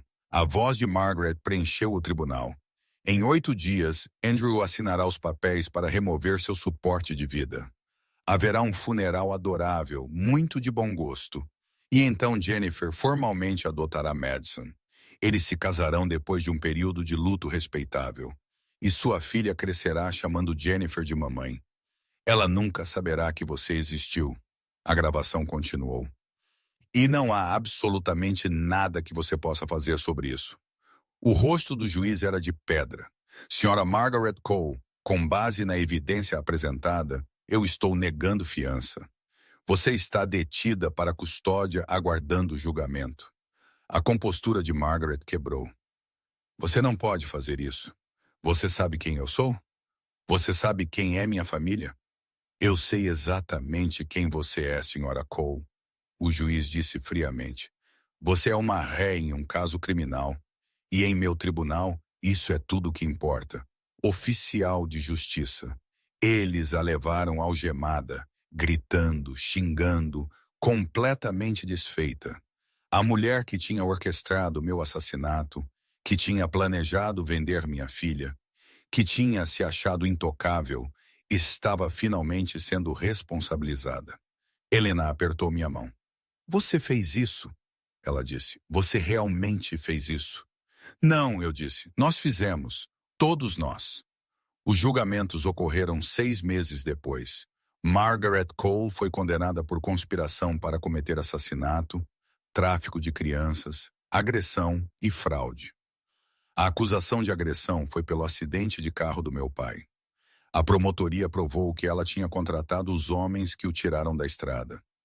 Sentença 25 anos, sem liberdade condicional. Ela tinha 63 anos de idade. Ela morreria na prisão.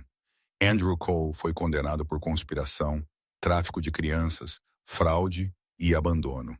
Sentença 15 anos. Ele perdeu todos os direitos parentais permanentemente.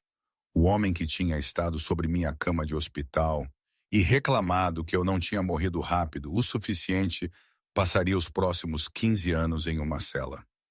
Jennifer Ashworth foi condenada como cúmplice de tráfico de crianças e fraude. Sentença 7 anos. A mulher que tinha experimentado meu vestido de noiva enquanto eu jazia morrendo, que tinha chamado minha filha de dela, que tinha dormido em minha cama e usado minhas roupas, passaria 7 anos atrás das grades. Dr. William Hayes, que tinha falsamente me declarado com morte cerebral em troca do dinheiro de Margaret, teve sua licença médica revogada. Sentença 10 anos, justiça foi servida. Não desfez os 30 dias de inferno. Não curou o trauma. Não me devolveu o tempo que eu tinha perdido. Mas era algo. Dia 45 depois que eu acordei, eu estava finalmente bem o suficiente para deixar o hospital. Meu pai me levou para a casa dele. Ele tinha se mudado de Ohio para Connecticut depois que tudo aconteceu. Comprou uma pequena casa a 2 milhas do hospital. Montou 2 berços em sua sala de estar. Ele tinha estado cuidando das minhas filhas por mais de um mês.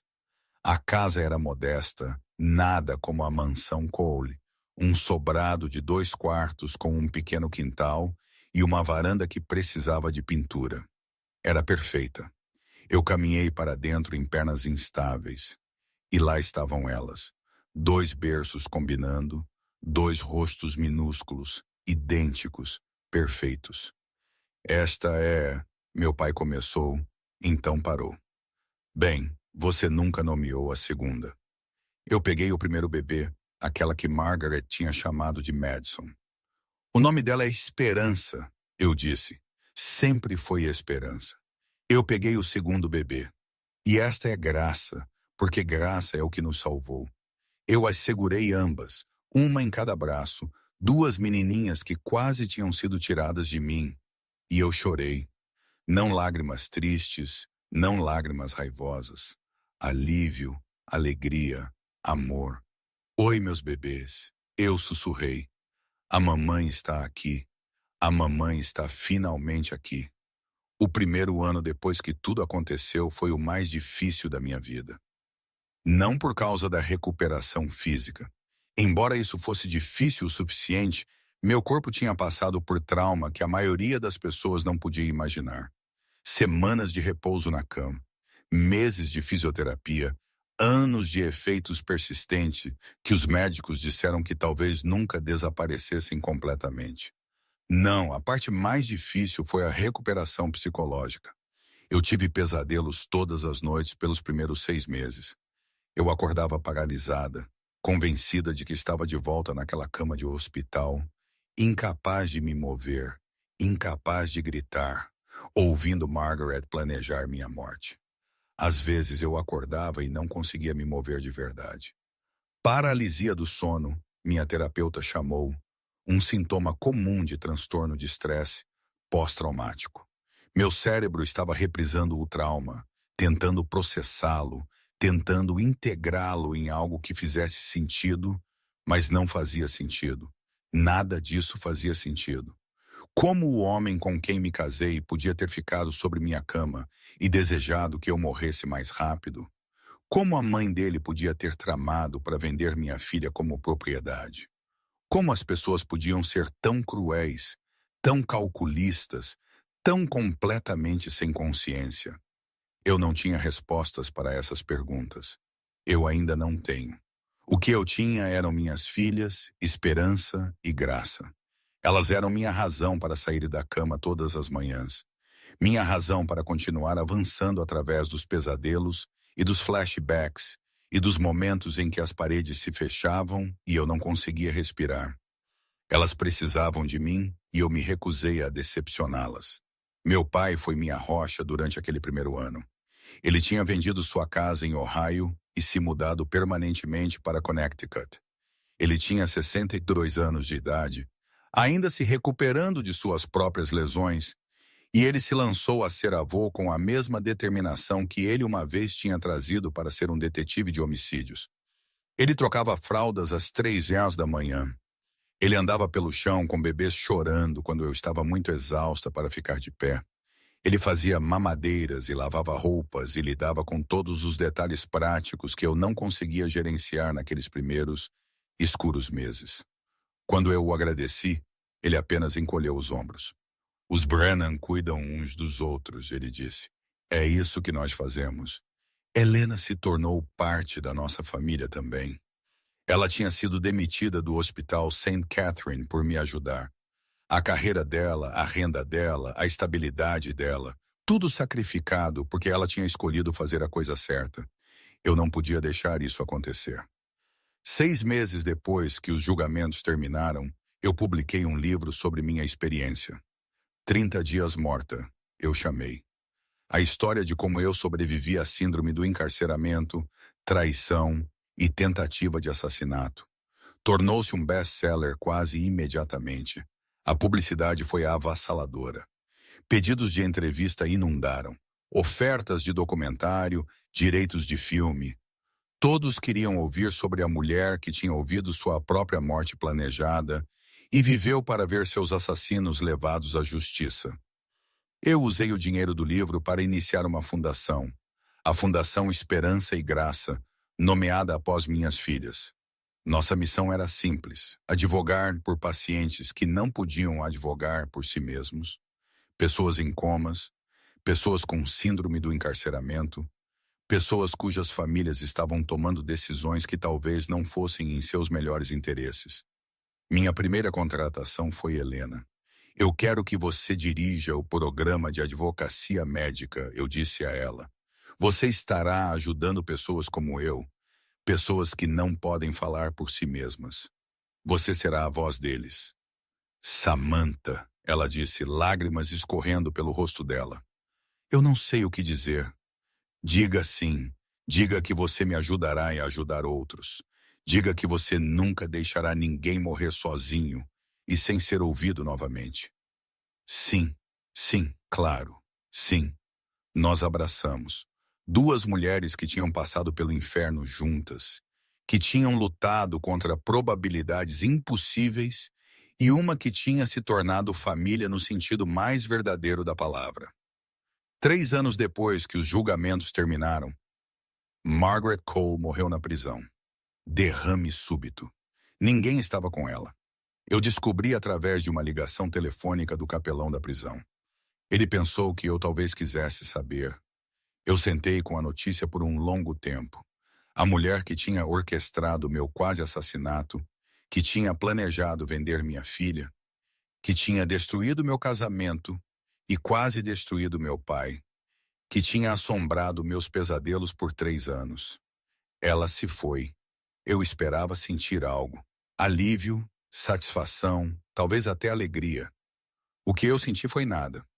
Ela tinha tentado me apagar da existência. E agora ela era aquela que tinha sido apagada.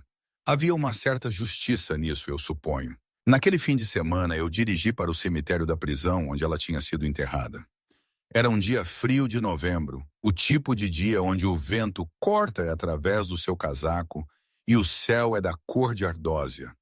O tipo de dia que te faz pensar sobre mortalidade e significado e todas as coisas das quais passamos nossas vidas fugindo. O túmulo de Margaret era simples. Uma pequena lápide com o nome e as datas dela. Nenhuma mãe amada, nenhuma avó querida. Apenas Margaret Elizabeth Cole, 1961 a 2027. Ninguém tinha escrito mais nada porque não havia mais nada a dizer. Eu fiquei ali por um longo momento. Minhas filhas estavam em casa com meu pai. Helena estava dirigindo a fundação. A vida estava continuando sem Margaret Cole, assim como tinha continuado sem mim durante aqueles 30 dias, quando todos pensaram que eu estava morta. Eu coloquei uma única rosa branca no túmulo dela. Não por respeito, não por perdão. Eu a coloquei lá para que, se o espírito dela estivesse observando, ela soubesse que eu tinha vencido. Que as netas dela nunca saberiam o nome dela. Que tudo que ela tinha tentado construir tinha sido destruído por mim. A nora que ela tinha tentado matar. Eu me virei e fui embora. Eu não olhei para trás. 5 anos depois que eu acordei do coma, eu visitei Andrew na prisão. Foi a primeira vez que eu o tinha visto desde sua sentença. A primeira vez que eu tinha olhado nos olhos do homem que tinha estado sobre minha cama de hospital e reclamado que eu não tinha morrido rápido o suficiente. A sala de visitas da prisão era fria e institucional. Luzes fluorescentes zumbindo acima. Guardas estacionados em cada porta. Outras famílias tendo suas próprias conversas difíceis em mesas ao nosso redor. Andrew tinha 52 anos agora, grisalho, magro. A confiança à cara que ele tinha usado como armadura tinha desaparecido completamente. A prisão tinha tirado tudo que uma vez o tinha feito charmoso, deixando para trás algo vazio e quebrado. Obrigado por vir, ele disse. A voz dele era diferente também, menor, incerta. Eu vim para te dizer algo, eu disse. Não para ouvir sua desculpa. Eu não ia pedir desculpas. Ele olhou para as mãos dele. Eu sei que não significaria nada. Você está certa. Não. O silêncio se estendeu entre nós. O zumbido das luzes fluorescentes preencheu o espaço onde palavras deveriam ter estado. Como elas estão? Andrew finalmente perguntou. As meninas, elas têm 5 agora. Inteligentes, felizes, amadas. Elas sabem sobre mim? Elas perguntaram sobre o pai delas uma vez quando elas tinham 3. Eu disse a elas que o pai delas foi embora e ele nunca mais voltará. Elas não perguntaram desde então. O rosto dele desmoronou. Samantha, por favor, quando eu sair daqui há 10 anos, eu poderia talvez vê-las apenas uma vez? Eu olhei para ele por um longo momento. Não. Por favor. Elas são minhas filhas também. Não, Andrew, elas não são. Você vendeu uma delas. Você ia deixar a outra crescer chamando sua amante de mamãe. Você não tem o direito de ser o pai delas. Não agora, não nunca. Eu me levantei. Eu espero que você encontre algum tipo de paz aqui. Eu realmente espero. Mas você precisa entender algo. Quando você sair daqui há 10 anos, você não terá nada. Nenhuma família, nenhum dinheiro, nenhuma casa.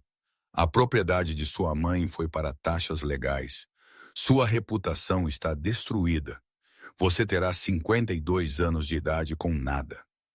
Eu sei, ele disse quieta. Bom, lembre-se disso. Cada único dia pelos próximos 10 anos. Lembre-se que você tinha tudo. uma esposa que te amava, filhas que teriam te adorado, uma família, e você jogou tudo fora porque sua mãe te disse para. Esse é seu legado, Andrew. Isso é tudo que você sempre será. Eu saí sem olhar para trás. Eu nunca mais o vi. Ele foi libertado 10 anos depois, aos 52 anos de idade. Nenhuma família esperando por ele. Nenhum dinheiro, nenhuma casa. A propriedade de sua mãe tinha sido consumida por batalhas legais e acordos. Ele morreu 3 anos depois disso, sozinho em um quarto alugado em uma pequena cidade onde ninguém sabia o nome dele. O obituário listava nenhuma família sobrevivente. Um mês depois da minha visita a Andrew, eu recebi uma carta. Era de Jennifer Ashworth, escrita da prisão.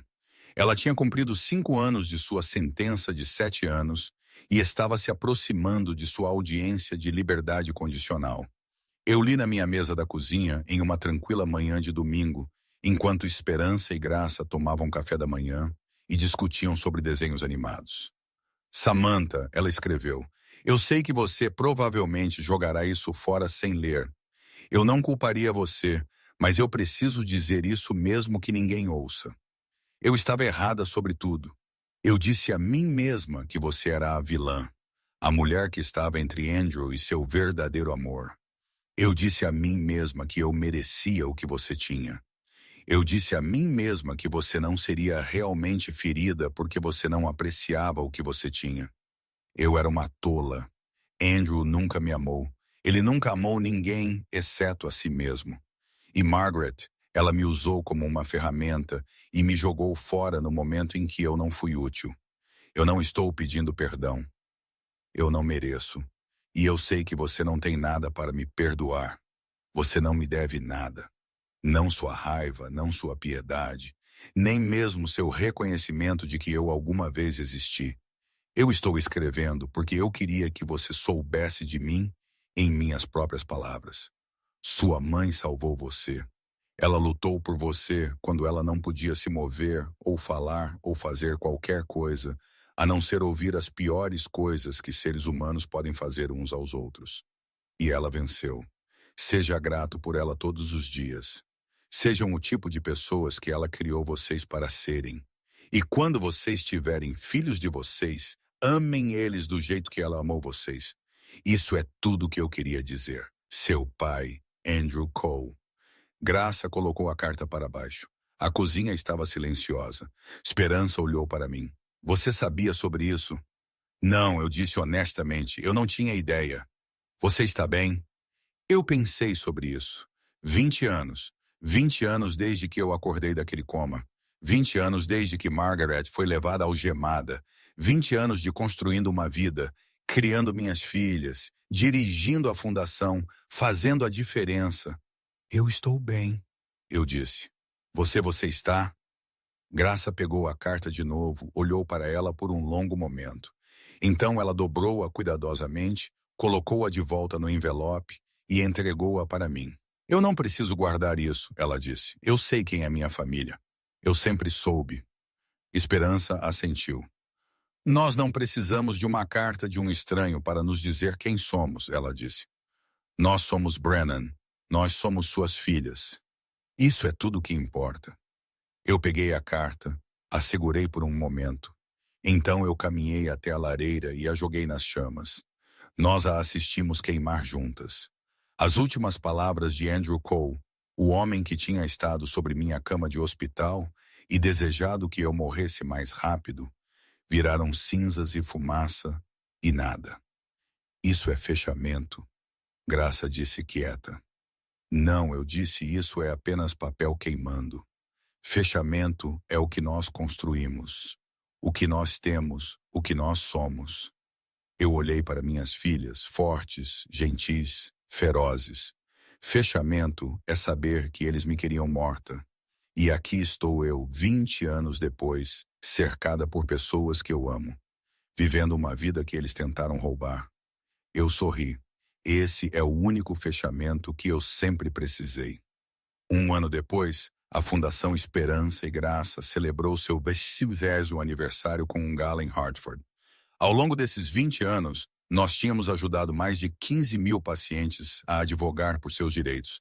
Nós tínhamos mudado leis, treinado profissionais médicos, construído uma rede de advogados por todo o país que se certificaram de que o que aconteceu comigo nunca aconteceria com mais ninguém. Eu fiquei no pódio e olhei para a multidão. Meu pai estava na primeira fila, 87 anos de idade, ainda esperto, ainda teimoso, ainda o homem que tinha dirigido pela noite para salvar a vida de sua filha. Helena estava ao lado dele, a mulher que tinha arriscado tudo para ajudar uma estranha em uma cama de hospital. A mulher que tinha se tornado minha parceira, minha amiga, minha irmã em todos os sentidos que importavam. Minhas filhas estavam lá com suas famílias. Esperança com seu marido e 2 filhos. Graça com sua esposa e seu filho adotivo. 3 gerações. Tudo porque uma enfermeira chamada Helena Vasquez tinha feito uma simples pergunta. Você pode me ouvir? Eu limpei minha garganta. 20 anos atrás, eu morri. O quarto ficou silencioso. Eu morri em uma cama de hospital enquanto o meu marido estava no canto verificando o telefone dele. Eu morri enquanto minha sogra calculava quanto tempo ela teria que esperar para herdar meu seguro de vida. Eu morri enquanto meus bebês foram tirados de mim antes que eu sequer os segurasse. Eu pausei. Exceto que eu não morri. Eu estava presa, trancada dentro de um corpo que não podia se mover, não podia falar, não podia fazer nada exceto ouvir e esperar e rezar. Por 30 dias eu os ouvi planejar meu assassinato. Ouvi eles celebrarem minha morte. Ouvi eles decidirem vender uma de minhas filhas como propriedade. E por 30 dias eu lutei, não com meu corpo, que era inútil, não com minha voz, que era silenciosa. Eu lutei com minha mente, com minha vontade, com a recusa absoluta de deixar eles vencerem. Eu olhei para Helena, eu tive ajuda. Uma enfermeira que acreditou em mim quando mais ninguém o faria. Um pai que dirigiu pela noite e lutou através de um sistema projetado para mantê-lo afastado. Amigos e aliados que arriscaram tudo para salvar alguém que eles mal conheciam. Eu olhei para minhas filhas, e eu tinha uma razão para lutar. 2 razões, esperança e graça. As filhas que eu quase nunca consegui conhecer. As filhas que agora são mães elas mesmas, levando adiante um legado de força e sobrevivência. Eu respirei. Esta fundação existe por causa do que aconteceu comigo. Mas ela continua por causa de vocês. Todos vocês. Os médicos e enfermeiras e defensores que se certificam de que mais ninguém tenha que passar pelo que eu passei. Os doadores que financiam nosso trabalho. As famílias que nós ajudamos e as vidas que nós salvamos. Eu sorri. Eles me queriam morta. Eles me queriam apagada. Eles queriam que eu desaparecesse quietamente para que eles pudessem pegar tudo que eu amava. Mas aqui estou eu, 20 anos depois de pé nesta sala cheia de pessoas que dedicaram suas vidas a proteger os vulneráveis e os sem voz. Eles falharam e nós vencemos. Obrigado. O quarto irrompeu em aplausos. Eu me afastei do pódio. Meu pai estava esperando. Ele me abraçou com a mesma força feroz que ele tinha mostrado quando ele entrou no meu quarto de hospital 20 anos atrás e me disse que ele não estava saindo. Eu estou orgulhoso de você, garotinha. Ele disse. Sua mãe estaria orgulhosa também. Eu sei, pai, eu sei. Eu me afastei, olhei para ele, para Helena ao lado dele. Para minhas filhas e suas famílias reunidas ao redor nas centenas de pessoas que tinham vindo para celebrar 20 anos de luta por aqueles que não podiam lutar por si mesmos. Este era meu legado. Não vingança, não sobrevivência, nem mesmo justiça. Este amor, família, propósito. A vida que eles tentaram roubar, transformada em algo que eles nunca poderiam ter imaginado. Algo bonito. Naquela noite depois que o gala terminou e os convidados foram para casa, eu sentei sozinha na minha varanda dos fundos. A mesma varanda onde eu tinha assistido minhas filhas caçarem vagalumes 15 anos antes, onde eu tinha dito a elas que às vezes a melhor coisa que podemos fazer é deixar ir. As estrelas estavam brilhantes acima. Uma brisa quente de primavera sussurrou através das árvores. Eu, eu pensei sobre a mulher que eu tinha sido 20 anos atrás, presa em uma cama de hospital, incapaz de se mover, ouvindo sua própria morte sendo planejada. Eu pensei sobre todos os momentos desde então, a terapia, os pesadelos, o processo lento e doloroso de aprender a confiar de novo, a alegria de ver minhas filhas crescerem, a satisfação de construir algo significativo das cinzas da destruição. Eu pensei sobre Margaret Morton em uma cela de prisão, Andrew morrendo sozinho em um quarto alugado, Jennifer desaparecida na obscuridade. Eles se foram. E eu ainda estava aqui, ainda respirando, ainda vivendo, ainda vencendo. Um vagalume subiu da grama ao lado da varanda, piscando sua luz na escuridão. Eu o observei flutuar para cima em direção às estrelas. Adeus, vagalume, eu sussurrei. As mesmas palavras que Esperança tinha falado 15 anos atrás. Então eu me levantei, entrei, fechei a porta para o passado, para a dor, para tudo o que eles tinham tentado fazer comigo. A porta estava fechada e eu estava finalmente, completamente, irrevogavelmente livre. A lição aqui é simples, mas inesquecível. Eles a queriam morta, eles a queriam apagada. Mas você não pode enterrar uma mãe. Você a planta e ela cresce de novo mais forte, mais feroz, mais viva do que nunca. Esta história nos lembra que nossa maior arma não é força física, é a recusa em desistir. É ter alguém que acredita em nós quando não podemos falar por nós mesmos. É o amor que nos faz lutar quando lutar parece impossível. Se esta história te moveu, tocou seu coração ou te deu força, por favor, clique naquele botão de curtir, deixe um comentário e compartilhe seus pensamentos. Compartilhe isso com alguém que precisa ouvir isso hoje. E se você ainda não o fez, inscreva-se e ligue as notificações para que você nunca perca a nossa próxima história. Lembre-se, não importa o quão sombrias as coisas fiquem, os Brennan não desistem. E nem você deveria. Este conteúdo foi cuidadosamente pesquisado, desenvolvido e editado manualmente por nossa equipe para trazer a você histórias significativas e valiosas lições de vida. Obrigado por fazer parte da nossa comunidade.